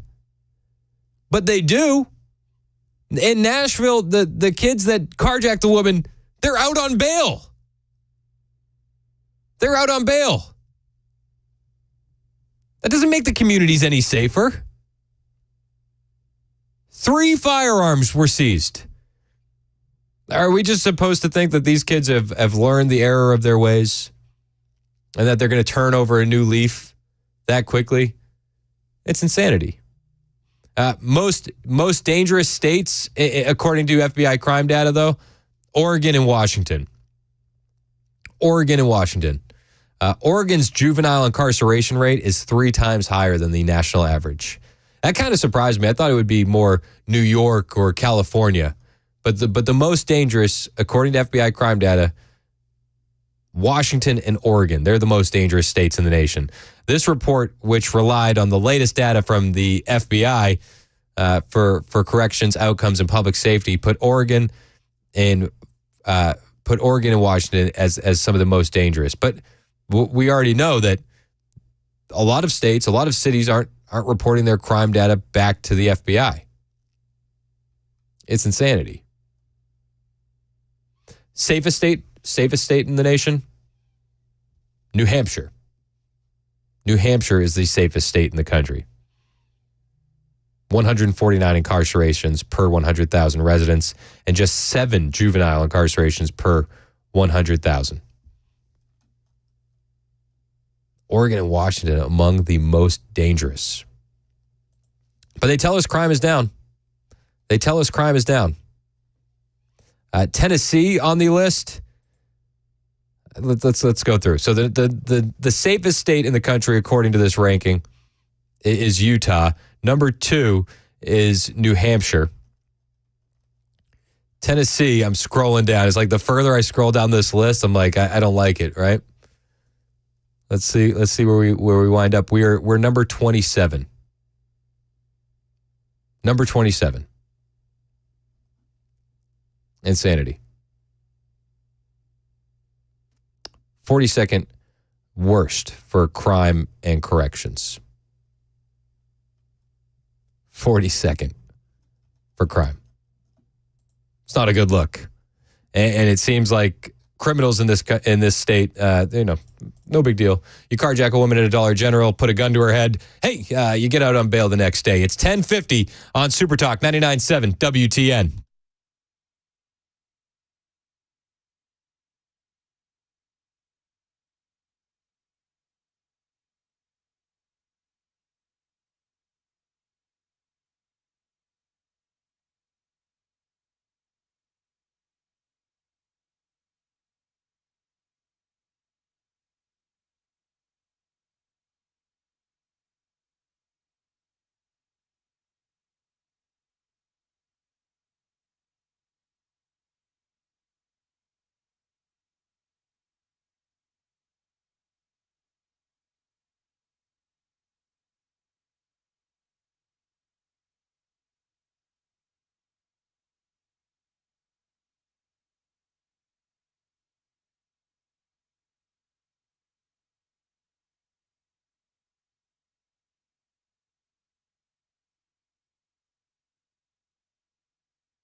Still got that crash in Wilson County blocking the right lane of 40 westbound at Alexandria. And then in Nashville, 24 westbound at the Antioch Pike overpass. There was an earlier car fire. The right lane is still blocked.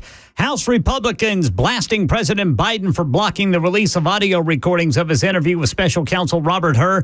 And the U.S. Supreme Court saves an Obama administration agency from potentially being discontinued. These stories at more at 11 on Super Talk 99.7 WTN. Thank you, Ken Weaver. It's 10:56 on Super Talk 99.7 WTN. So I was talking about the shooting in Murfreesboro. Juan Charco had been arrested.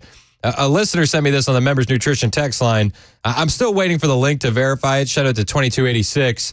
I hope this is a typo, but it has all the info that would lead me to believe that this is accurate for the man that was arrested in the shooting in Murfreesboro that left one dead. It says here that the bond is set at $5,000 for murder. I asked him to send me the link, and I hope it's a typo, because if that's true, that's insane. I also asked Jeremiah to call in. He sent a great text. He's got a story. Jeremiah, you're on Super Talk. What's up, man? Not much. Yeah, when I was 17, back in 97, I accidentally assaulted a police officer over the phone, and you assaulted a police officer over the phone? Yes. So how do you assault a police officer over the phone? Well, me and my mom was arguing, and she handed me the phone. I was thinking it was my brother on the phone, and I told him I would kill him, and that's all it took. So that's assault over the phone. And then what happened? About 10 cops came out to my house, drugged me out, and arrested me. and I'm sure they released you the next day, right?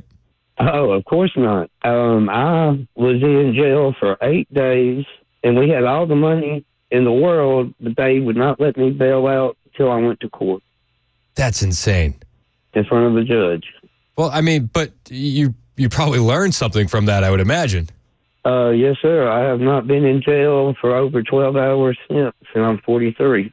Hey, man, that's what you need to do with some youth, right? Like, yeah, they taught me a lesson. Hey, I appreciate the call, Jeremiah. Thanks, man. Okay. And 2286 texted back. He said it's from the Mobile Patrol app. You can download it. This is in reference to the shooting in Murfreesboro with Juan Charco. He says he's in law enforcement in Rutherford County, and he said that's accurate. $5,000 bond. $5,000. Kill the guy. Okay, $5,000. You can be back out. What? That's insanity. That's insanity. You're charged with murder. $5,000 bond. That's even more insane than the juveniles who carjacked a woman and put a gun to her head and they had $45,000 bond. I thought that was criminally low. $5,000 for murder? Jeez, it's 11 o'clock on Super Talk 99.7 WTN.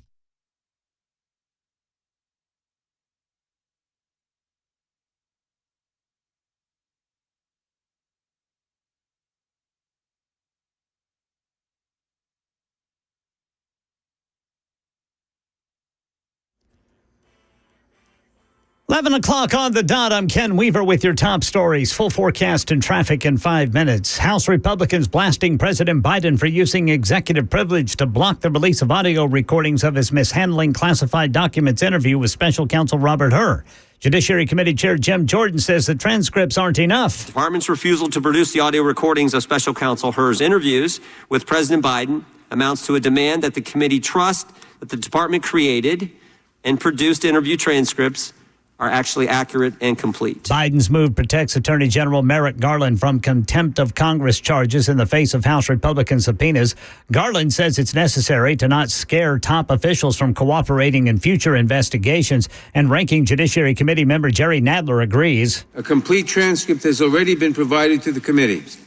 The only thing that has not been produced is the recording itself, which can be easily manipulated. But Republicans say that audio is what the American people need to hear to reaffirm what they say is President Biden's mental state in decline.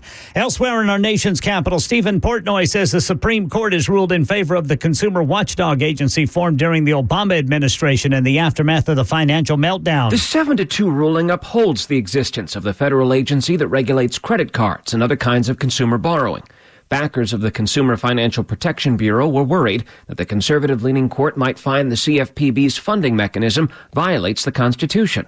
But in an opinion authored by conservative Clarence Thomas and joined by the court's 3 liberals, the majority says it finds no constitutional violation in the way the agency takes its funding from the Federal Reserve. Turning to sports, Nashville Soccer Club announcing what it calls the departure of its first-ever head coach Gary Smith and assistant coach Steve Guppy from the club. That's the latest news. Weather is next. I'm Ken Weaver, WTN News.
Downloaded that Mobile Patrol app, and I've been looking at it. So the guy in Murfreesboro gets a $5,000 bond for a homicide charge, right? With a bail bondsman, you only need to put up 10%. Is that a $500 murder? Yikes. Ugh. Are you kidding?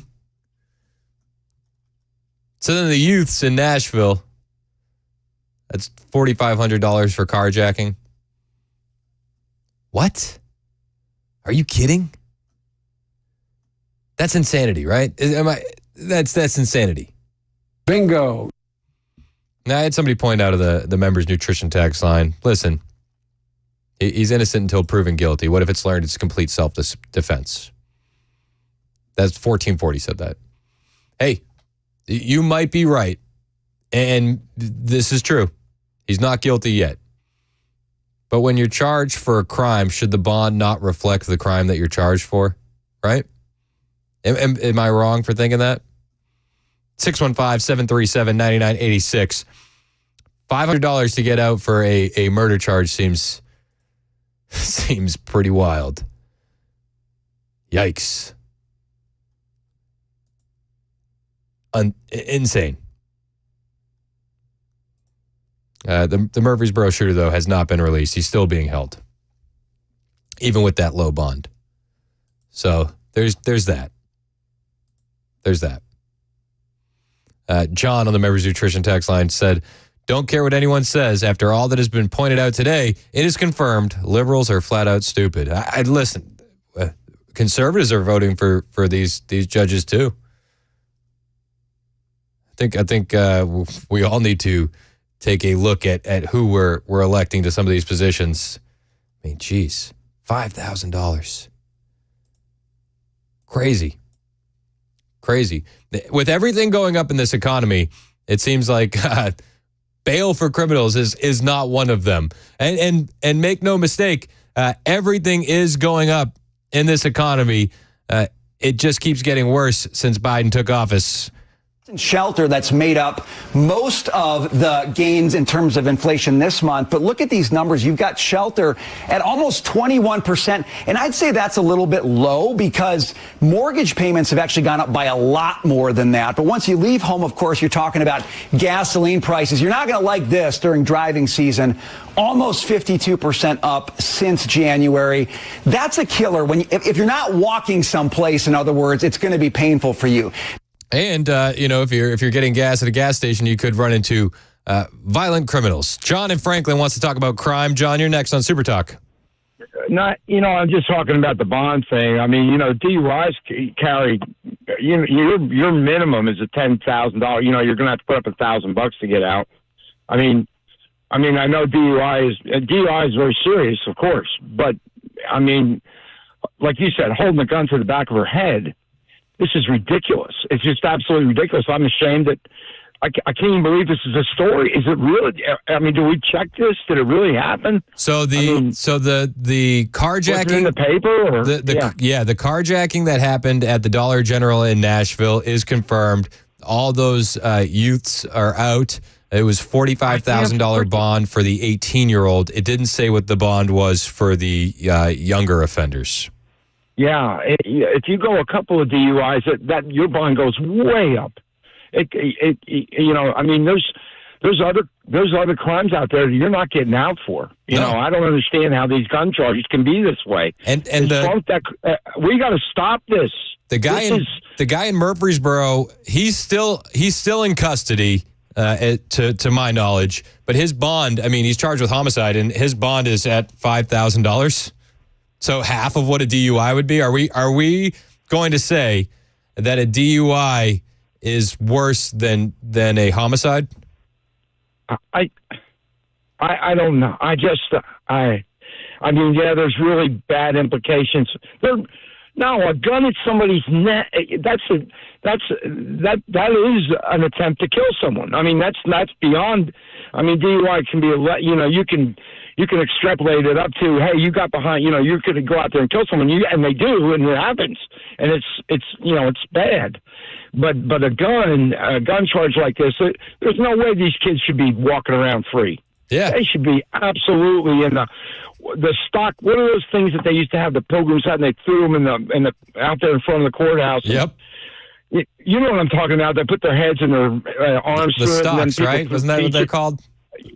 What'd you call it? The stocks, right? Yeah, the stocks. I mean, we are absolutely losing our minds. Not you, I mean, but no. Society is. Yes, I agree with you. I know you don't mean me, but as a society, like, what are we doing? You and I are the same person. We think the same. Is it? You know what? This station, our station, we're preaching to the choir. No one that matters hears what we're talking about. Yeah. We're the people out there that go to work, get up, try to raise our kids right. We try to do the right thing, the next right thing. Give me a saying, whatever saying you want to use. Well, I mean, but make no mistake. We might go to church. Hey, we might have a God that we believe in. But we don't go and run around and scream about stuff. And and we let these other people walk all over our butts. Oh, they definitely walk all over us. And make no mistake, it's like these people that are letting these kids out, they don't do anything. Like they politic and they amass power, but what do they build? What do they create? They're not delivering things in trucks. Like, you guys that listen to this station are the people that make the world go round. And well, we work. Hey, I was at 5:30 this morning. We were backing concrete trucks up. Amen. You know, and you know, we'll be there tonight finishing this stuff and going on. And then the whole time we're doing it, we're thinking about 2 weeks down the road that we got a closing we're not going to make. And you know, then I get on the radio to go to the supply store and hear this stuff, and I'm saying to myself, what in the, you know. And listen to this. I retired 5 years ago. Yeah, I'm 71. I'm 71 years old, and I'm looking out here, and I'm like, I want to punch somebody. John, and if you did, John, your mugshot's going to be on the news. You're going to be demonized, and it's not fair. Yeah, I worry about putting a sticker on my truck. You know, I have you know, an NRA, and I have a cross. You know, because I happen to believe in. Anyway, you know, I'm worried that my truck's going to get scratched or my window broken if I go in certain, you know, like around the college campus or somewhere. They're all woke about all this nonsense. You know, some kid walk up and bash the windows in, and you know, never wore a MAGA hat because I was afraid I'd get punched out. I'm not a fighter. I'm a big guy, but I don't want to get accosted in a parking lot by a bunch of kids that, you know, don't agree with me. You know, and this is in Tennessee. And this is in Tennessee. Yeah, this is the free state. This is where the capital of the United States ought to be. Amen. But, you know, but it's turning. It's turning right in front of our eyes. And right in front of our. I've been in Nashville for 50 years. I'm freaking out, dude. And nothing's going to change. Nothing's going to change. I gotta stop drinking so much coffee. John. I'm with you, man. I'm so with you, John. It's insane. I'm wired, man. Wired. Listen, have a good one. I listen to you a lot. It just seems like I'm in the truck when you're on. Hey, I appreciate you, John. Keep listening, man. All right, I love you. Bye. All right, love you. Bye. Here's the thing. You know, John makes like the point. If you're out there working, you're grinding. You don't deserve this kind of stuff. Your community shouldn't be unsafe. And I do want to make the distinction in Nashville, the carjacking that happened outside the Dollar General, it was an 18-year-old and then 4 other minors ranging from 13 to 17. In Murfreesboro, it was a 26-year-old man that was arrested. The minors in Nashville, they had 45. The one that we know of, the 18-year-old, his bond was set at $45,000. So for carjacking, 10%, right? $4,500 for carjacking. In Murfreesboro, the guy that's charged with homicide, now granted, innocent until proven guilty, he's charged with homicide, second-degree murder. His bond is set at $5,000. 10%, $500. He's still in custody. He has not been released. But $500? $500? Brandon in Nashville, you're next on Super Talk. What's up, man? Hey, Chris, just calling in. Love the show. Definitely in agreement with everyone that the bonds and everything is crazy the way they're setting it, but wanted to kind of clarify something about the Murfreesboro one. He does have 2 bonds set, and one is $10,000 and one is $5,000, totaling to $15,000, which still, in my personal opinion, is way, way too low. But definitely, no, I appreciate you saying that. $5,000 number that's been hitting on the air the past few minutes. No. Thank you for clarifying that. But it's crazy where that happened. I mean, that's a quiet Murfreesboro exit. It's not even one of the booming exits. It's Murfreesboro, and it's right in our backyard, man. It's crazy. Joe B. Jackson Parkway. Goes. I mean, like you nailed it. It's a quiet exit. There shouldn't be anything happening there. Park. There's not even really homes or anything crazy busy through there. It's mostly an industrial park and just businesses over there. It's madhouse in this world nowadays. Yeah, no, and I'm looking at it now, and you're right. So he has 2 separate bonds. I saw the $5,000 bond, and that's what I latched onto. It is so his bond is at $15,000, but 10% of that's $1,500. $1,500. $1,500. no big deal. Carry on and walk the streets again. Do it again tomorrow. Hey, man. Listen, Brandon, I appreciate you calling and clarifying that, man. Absolutely. Have a great day, Chris. Love the show. Hey, thanks, buddy. Appreciate you. Yeah, I mean, that's a quiet exit. I've been to that gas station. It's insanity. But yeah, okay. So I am seeing that makes me feel a little bit better. But then when you still break it down, so it's not 5,000, it's 15,000. That's a little bit better. But $1,500? Whew. Come on. Jeez. 15,000.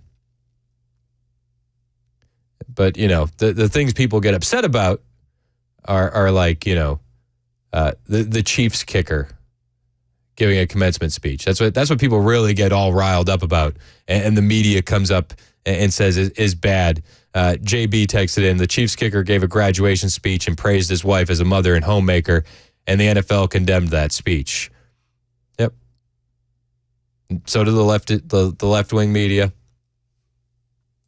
If you get a DUI as an NFL player, or you beat your wife as an NFL player, it's like not a peep. But you say you're grateful that your wife is a homemaker, and the NFL has to come out and say, well, you can't say that. And the NFL did just that. So we covered that. Was it yesterday or 2 days ago? I think it might have been 2 days ago. Chiefs kicker Harrison Butker, he delivered that commencement address, just talking about Christian values, conservative values. He roasted Joe Biden for where this country's gone underneath him. And he said, we need to get back to our roots. And now the NFL is saying they disagree with Butker.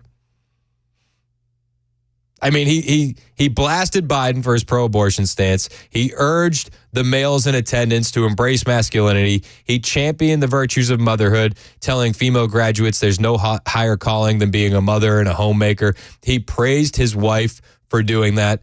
That's what the mainstream media gets upset about.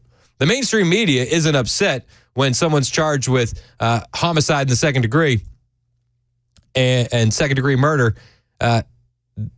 They get a $1,500 bail. You won't hear a peep about that being an issue. Let's go to, is it Scarlett?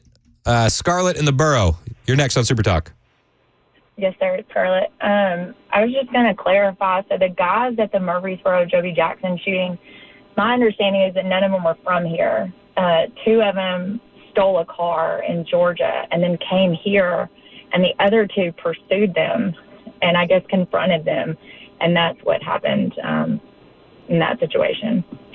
So 2 people were pursuing them but did they know that they had stolen? Were they like, give me a little bit more. Like they knew that they stole the car and they followed them all the way from Georgia?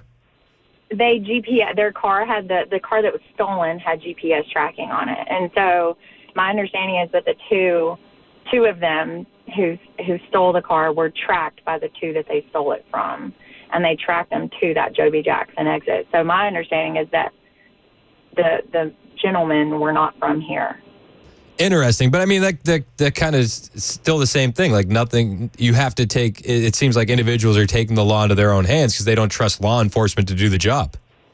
Oh, yeah, no, I totally agree. I just, I don't know. Sometimes it's a little bit more comforting that they're not from here and the violence just happened to happen on our exit, I guess. No, that is that. At least it's not like we're having an explosion of crime in Murfreesboro. Although depending on who you talk to or what you're looking at, you could make that argument as well. I'm sure. Yeah, no, I'm 6 minutes from that exit, and my daycare is on the other side of that exit. So it's disturbing, but I guess there's a small amount of comfort. But maybe I'm being a little naive.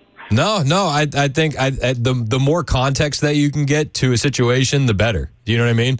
I don't think that I don't think you're wrong for thinking that at all. And I appreciate your call and bringing that to the table.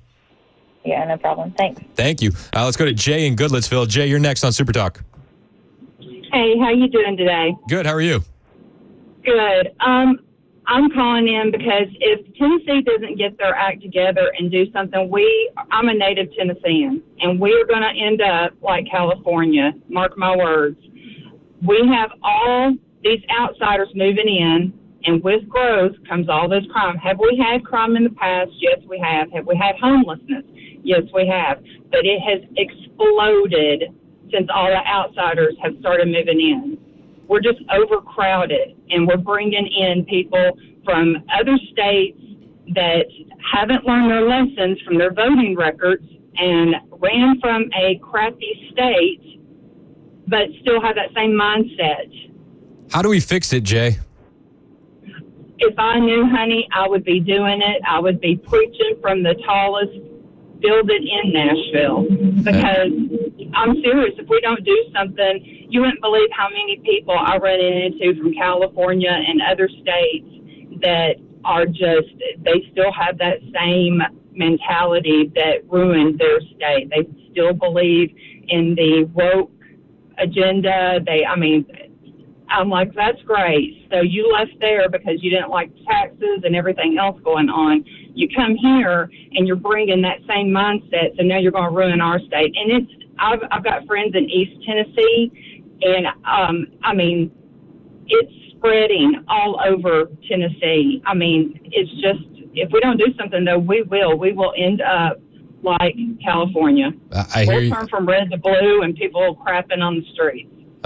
Jeez, it's scary to think of, but I don't think that you're far off the mark, Jay. I appreciate your call. Thank you. Bye-bye. Thank you. 615-737-9986 if you want to join the conversation. People are eager to chime in on this one.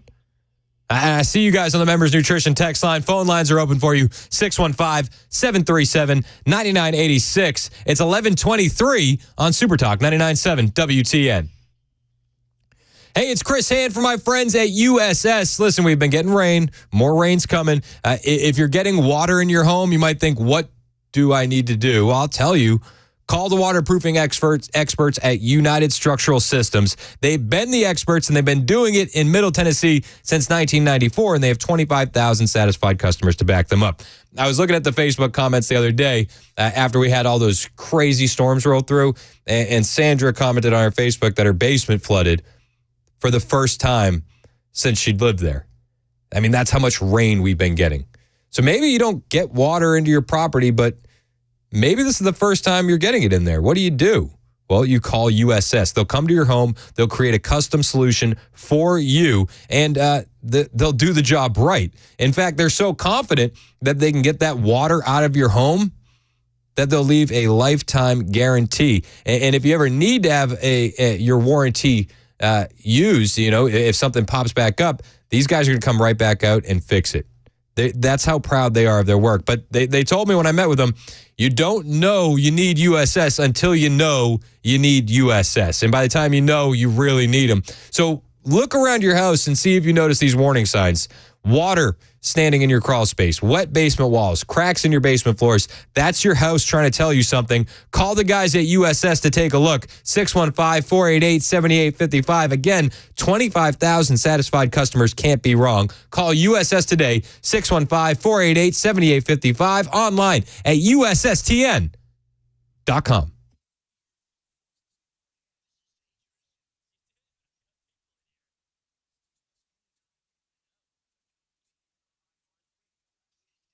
The Guaranteed Offer is the easiest way to sell your home. It's really simple. We bring you an all-cash offer. You close in as little as 21 days. No home inspections, no lockboxes, no open houses. Go to markspain.com to get a guaranteed offer and start packing.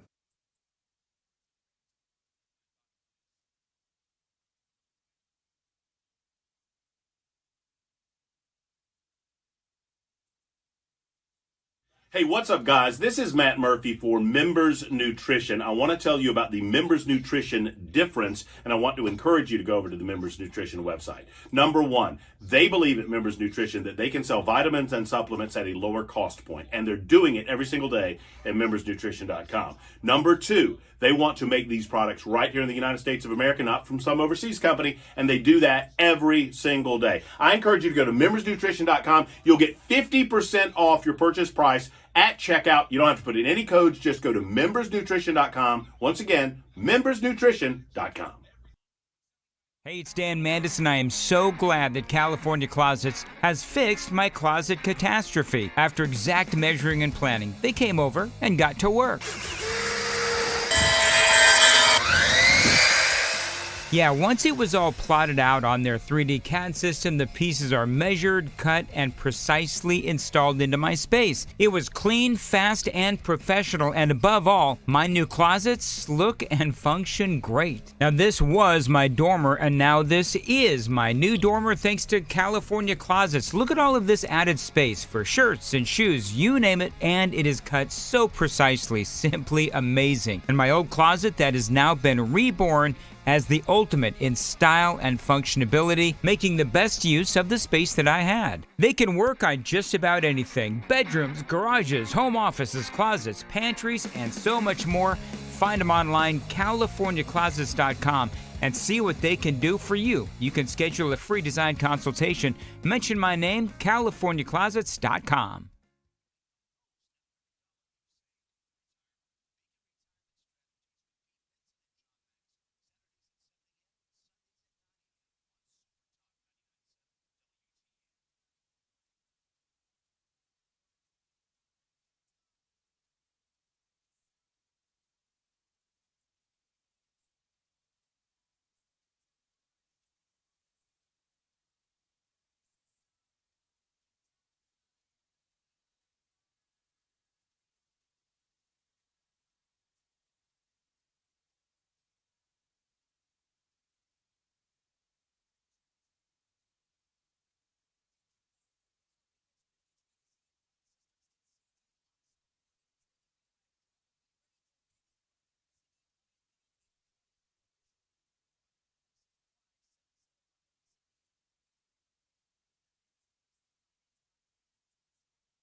President Biden asserts executive privilege to block the release of some audio recordings. Details at 11:30 on Supertalk 99.7 WTN. Thank you, Ken Weaver. It is 11:28 on Supertalk 99.7 WTN. We've been talking about a lot of things today.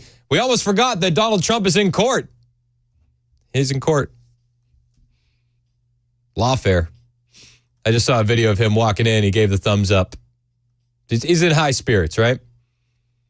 So, Michael Cohen, his testimony is definitely at the center of everyone's attention.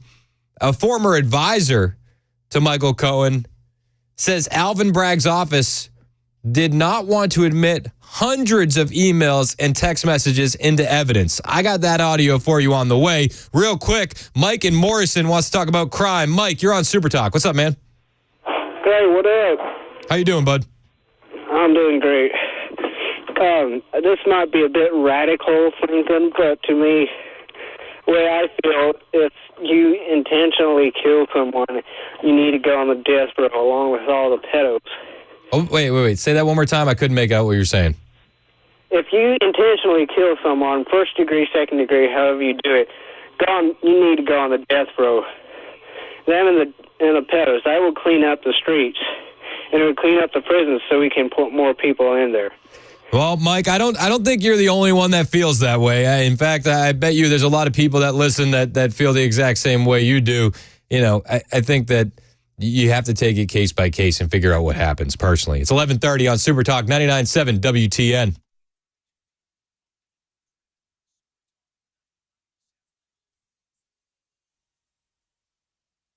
I'm Ken Weaver with your top stories. Full forecast in 2 minutes. Right now in our nation's capital, Stephen Portnoy says President Biden's assertion of executive privilege over audio tapes of his interview with special counsel Robert Hur won't stop House Republicans from holding Attorney General Merrick Garland in contempt of Congress. Despite the Justice Department's expression of fear that releasing the audio tape might threaten future investigations of White House officials, House Republicans say they're moving forward with a contempt resolution. Oversight Committee Chair James Comer says the prior release of the interview transcript undermines this new executive privilege claim. Comer says the White House's real concern is that the audio will, quote, reaffirm to the American people that President Biden's mental state is in decline. Midday Money News. Jim Ryan says investors seem optimistic the slight dip in inflation in April means there will be an interest rate cut by September. The Dow Jones has crossed a milestone today, climbing 100 points this morning and topping 40,000 for the first time ever. The S&P 500 and the NASDAQ composite headed into the midday ahead by 0.2%. That's the latest news. Weather is next. I'm Ken Weaver, WTN News.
Super Talk 99.7 WTN. My name is Chris Hand. We're talking about crime. We're talking about what happened in Murfreesboro yesterday, the carjacking in Nashville. It's crazy.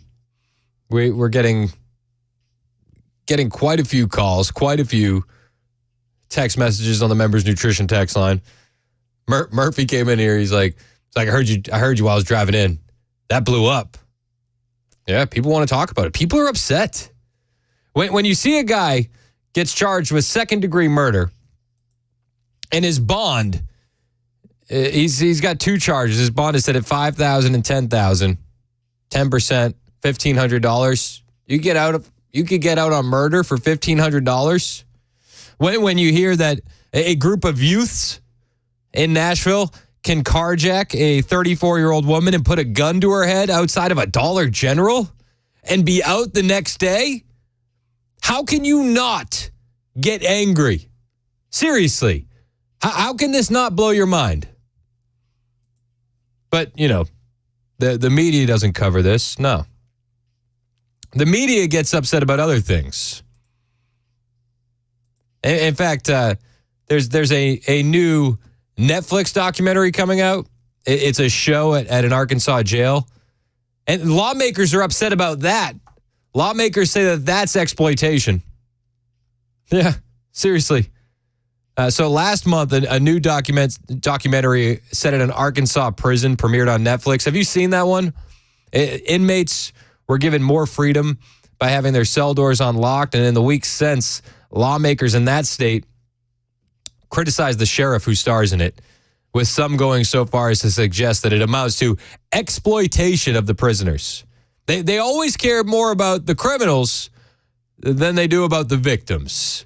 Many such cases. Kathy in Smyrna, you're next on Super Talk. What's up, Kathy? Hey, I'm calling because I'm a transplant from New York from about 15 years ago. And the amount of people that are coming in now, I mean, Nashville is a great city, but it's like there's too many people coming in at once, and we were trying to figure out what are we supposed to do. And in proportion to what's coming in and with the kind of building that we're doing, I don't think that it's going to end anytime soon if they don't stop the building that's going on and having all these transplants coming in. It's very similar to the border, It's like you've got all these people coming in, and nobody's putting a stop to the amount of people that are coming in. Yeah, I hear you. But how do you fix it, Kathy? I don't know. You have to talk to your governor. You have to talk to your, to the people that can do something. And it doesn't seem like anybody's doing anything. They're certainly, getting the money to take care of it, but they're not doing a thing about it. Yeah, I hear you. I appreciate the call. 3765 on the Members Nutrition text line. He knows how to fix it. Said, here's how you fix it, Chris. Anyone who moves to the state loses their right to vote in the state elections for at least the first 2 years of being here. They can't just come here and think they know about Tennessee and how it works and vote. Federal elections, presidency, that's a different story. It's so funny. My wife has said this for the longest time. You shouldn't be able to vote in state elections right when you move to a new state. And I've moved to a bunch of new states, and I can tell you, it takes at least a year for you to acclimate to a state and kind of get your bearings and figure out what's going on. I like that idea. I don't know how the heck they would execute it. 8,500 as an idea as well. Close Tennessee borders. Oh, there we go. Build a wall. build a wall. Yeah. Trevor said making them vote for not be able to vote in state elections for 2 years isn't enough. Try 10. So. Ooh. Wow. Don't let them. No voting. Just never vote. No voting for you. Judy in the borough wants to talk about crime. Judy, you're next on Super Talk. What's up? Hey, you know what? Yesterday, while all the commotion was going on and someone got killed down at the 7-Eleven, me and my cousin were eating at Zaxby's right down the road. Yes, ma'am. So my daughter calls to tell me to be careful because these men, evidently, they didn't know, social media, whatever, that they hadn't been caught. Well, as we're sitting there eating, the door busts open to Zaxby's, and in runs about 4 or 5 men shooting guns, shooting at another bunch of men that were over by the Coke machine. Now, let me tell you, we did not know that it was play guns. I still don't know that it was play guns. But we were sitting there eating, and bam, bam, bam, bam, bam. And then they ran out the door. My daughter's upset. She hears all the commotion. I can't talk because I'm trying to get underneath the dining table because I don't know what's going on. There's a group here and a group there. So I'm thinking it's gang related. And as I'm getting under the table, I hang up and call 911. 9 times it rang before I got 911. Unbeknownst to me, my daughter had already hung up and called 911 and called my husband. So in came the police to the parking lot, and of course the guys that were shooting at each other left. But let me tell you, I have never been so scared. That's the first time anything like that's ever happened to me, and I just wanted to let people know. So this is Keep your head up. Yeah, so this is at the same time that all that's going down at the Yes. Exxon and the 7-Eleven, and then these guys come running in with fake firearms? Yes, and that's what was so ironic. My daughter was just telling me, Mom, where are you guys at? And she knew we were going to be on that side of the town. It was actually my niece, not my cousin. But nonetheless, she was calling to warn me that they hadn't caught the man, because what she had heard is that they hadn't caught him and that they were looking for him. Well, at the same time, we're going in Zaxby's. There goes an ambulance. There goes a policeman. There goes another ambulance. So I'm thinking, golly, what's going on over here? And then when she called me, she heard all that. I couldn't even speak. They just ran in the door, opened the door. One of them had long dreadlocks, and he had 2 or 3 guys behind him, and there was a group at the Coke machine. And then when I saw they were laughing, my heart just dropped, because what a joke to play in a public restaurant of all places. I mean, that's a quick way to lose your life with a bystander who has their concealed carry and all that. My husband said if he had been there, someone would have been dead, and we would have been on the national news because we killed someone in Zaxby's. Yeah, that's not a good game to play. No, it's not. And my niece was the same way. She said, yeah, if Al had been there, he would have shot him. Somebody would have been dead in the floor in Zaxby's. Yeah, understandably so. I appreciate the call, Judy. That's crazy. You know, I know. That's wild. It's amazing. You know, they always say, well, black families have to have the talk. It's like, I remember my grandfather had the talk with me. He had a starter's pistol for races, like foot races. Yeah. And he's like, oh, hold it. And I remember I'm sitting in the attic with my grandfather, and I'm a white kid, right? In Massachusetts, he goes, you never point that at a police officer. You never play with that. And you don't point it at anybody. Like we had the talk right then and there, but it sounds like those kids need to have the talk, because somebody in that restaurant could have taken that joke a little bit seriouser, more serious than what they thought it was. Knuckleheads. That's crazy. And the timing of it all. Appreciate the call, Judy. But people don't get upset. People don't get upset when criminals commit crimes. You know, the mainstream media doesn't. Lawmakers don't. They get upset for the criminals. And they look out for the criminals. I mentioned this a second ago, that Netflix documentary. What's it called? Unlocked. So it's about a jail experiment where all the doors in the prison are unlocked. And they've put this on Netflix. Have you seen this on Netflix, the Unlocked documentary? The Unlocked documentary? So it's set at an Arkansas prison. It premiered last month. The prisoners were given more freedom by having their cell doors unlocked. And Netflix is in there doing a whole documentary. But they say this is exploitation of the prisoners. Among those who voiced their concerns was a Republican state senator, Jonathan Dismang. This is out of Arkansas. As the Associated Press reports, he made it clear that his ire was directed to the fact that it was filmed for the world to see. I think it's exploitation of your prisoners that you allowed a film crew to come in. They care so much more about the criminals than they do about the citizens, and they put that on display every day. Another state rep in Arkansas, David Ray, he was more concerned on how the film would impact outsiders' perception of the area. He said, for most of the people who watch this docuseries, it's the first time they've ever been exposed to Pulaski County or perhaps the state of Arkansas. I worry about the brand damage that our state sustains from this being the first perception of our state to other people. It's the craziest thing. Not worrying about the right things. You're not worried about the right things at all. And furthermore, it sounds like you're giving the prisoners more freedom. Wouldn't that be a good thing? Like a net positive for the prisoners?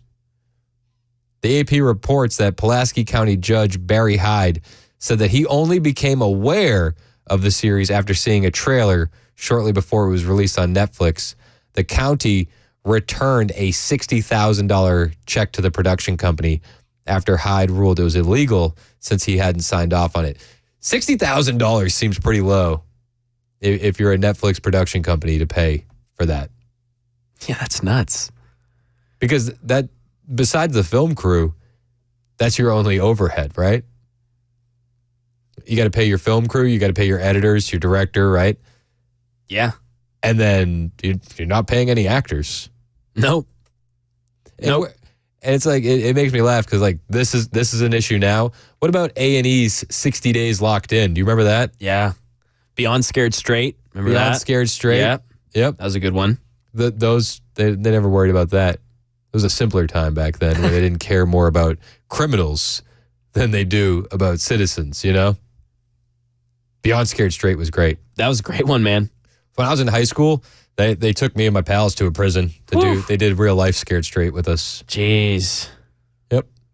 I remember it to this day. There's a guy that one of the prisoners looked at a buddy of mine. And he's like, "Oh, you'll be in here."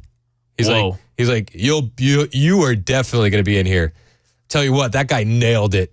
Really? Yeah, that kid went on to serve tons of prison sentences. He's still locked up. Jeez. Yeah. I was like, the accuracy with which he pinpointed that. He's like, I don't know about the rest of you, but this guy. Wow. This guy's going to be with us. That's nuts. And I was like, oh. Wow. Nailed it. Dang. We're going to check in with Matt Murphy next. He's mulling about the studio area. I think he has a burr in his saddle. Is that what they call That's it? what it is, yeah. A bee in his bonnet? Bee in his bonnet. Yeah. To quote the great Brian Wilson. A bug where a bug shouldn't be. Yeah. He's got all the things. So we're going to check in with Murphy next, who takes over from noon to 3. Then Brian Wilson will take you home with the drive. It's Super Talk 99.7 WTN. Hey, it's Chris Hand for my friends at Paul Winkler Inc. You know Paul, I know Paul. He hosts the Investor Coaching Show here on Super Talk every Saturday from 3 to 6. You can learn a lot by listening to that show. I learned a lot before I got my show here by listening to that show. But I'll tell you how you can learn even more from Paul. You talk to him. And you can set up a 15-minute phone call today at paulwinkler.com. You may know Paul from his show, but you may not know how he got his start. He got his start after studying under an economist who went on to win a Nobel Prize. That's how Paul really got his feet wet in the industry. And he's also an avid collector of financial planning designations. He has up to 8 now. So my wife and I, we knew we had to work with Paul because we listened to his show beforehand, and we already felt like we knew him. And after we got some time to sit with him and talk with him, we were sold. His firm was the one I wanted to work with. Here's why. Paul's team hold themselves the highest level of fiduciary status. As such, he wants to start the relationship with you off on the right foot and make sure I tell you I get paid when I do these commercials. He wants the transparency. He wants the honesty. But I like so much about Paul's team, especially the fact that they don't do anything on commission. They really focus on education. And he's educated me a lot, and he can do the exact same thing for you. He wants to make sure that the education is there, so that way when you're making decisions for your financial future, you don't have that uneasy feeling, that pit in your stomach of blind trust. Paul's team will take a look at your whole financial picture, and then they'll help you make decisions. But it starts with that phone call, and you can set up your 15-minute phone call today at paulwinkler.com. That's paulwinkler.com.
11:55 on Super Talk 99.7 WTN. My name is Chris Hand. Matt Murphy in studio. What's up, dude?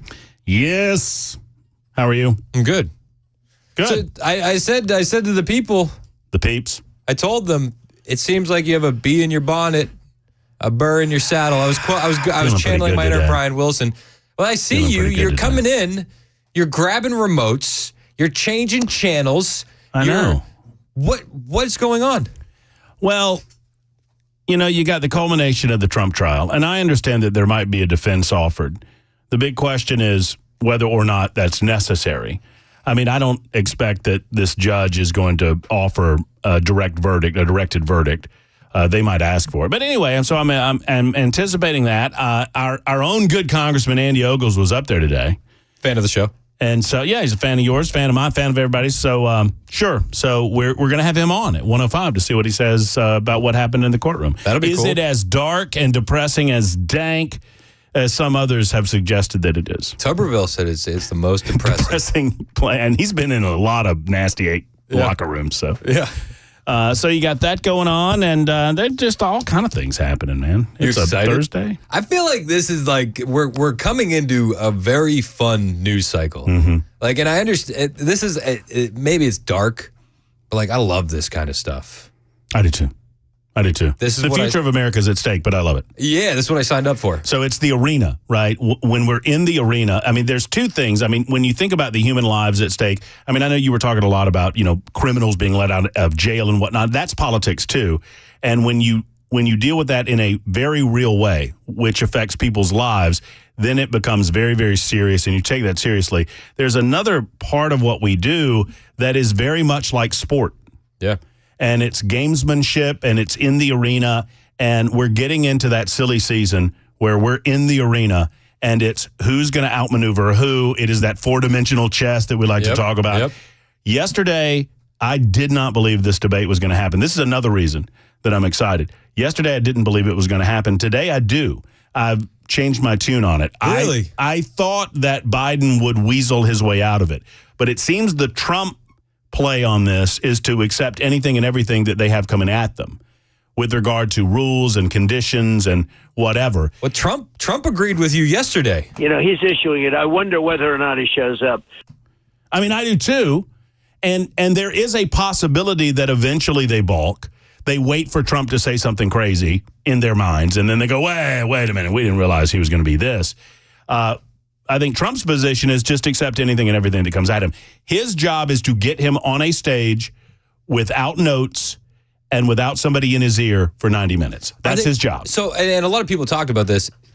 He's not going to be able to wear an earpiece, right? No, that would be the place that you can't go if you're Donald Trump. But what you do is if they demand that, you say, the other guy demanded an earpiece. This guy can't stand on a stage for 9. I mean, you announce that to the public, right? Yep. So you have to get him on a stage where he does not have the ability to get assistance from anyone else other than the moderators. 3-on-1, it's a handicap match. I mean, that's fine too. I love it. I mean, that's fine too. I think of the two people that were announced yesterday afternoon, I think Dana Bash will be the one that tries to seem like she's being objective. I don't think Jake Tapper will. I don't think he can. No. He can't help himself. He's a big Russiagate guy. But Trump knows what he's getting into, so I'm excited about that. We'll talk to Ogles about what he saw in the courtroom today. We got a lot of excitement coming up. This is going to be fun. We'll be listening. Matt Murphy's on his way in. Brian Wilson in the drive takes over after that. Tons of Super Talk for you all day. 615-737-9986. If you want to join the Murphy Show, you want people to join. I do. I want telephone calls. All right. Yes. Call me. It's Super Talk 99.7 WTN.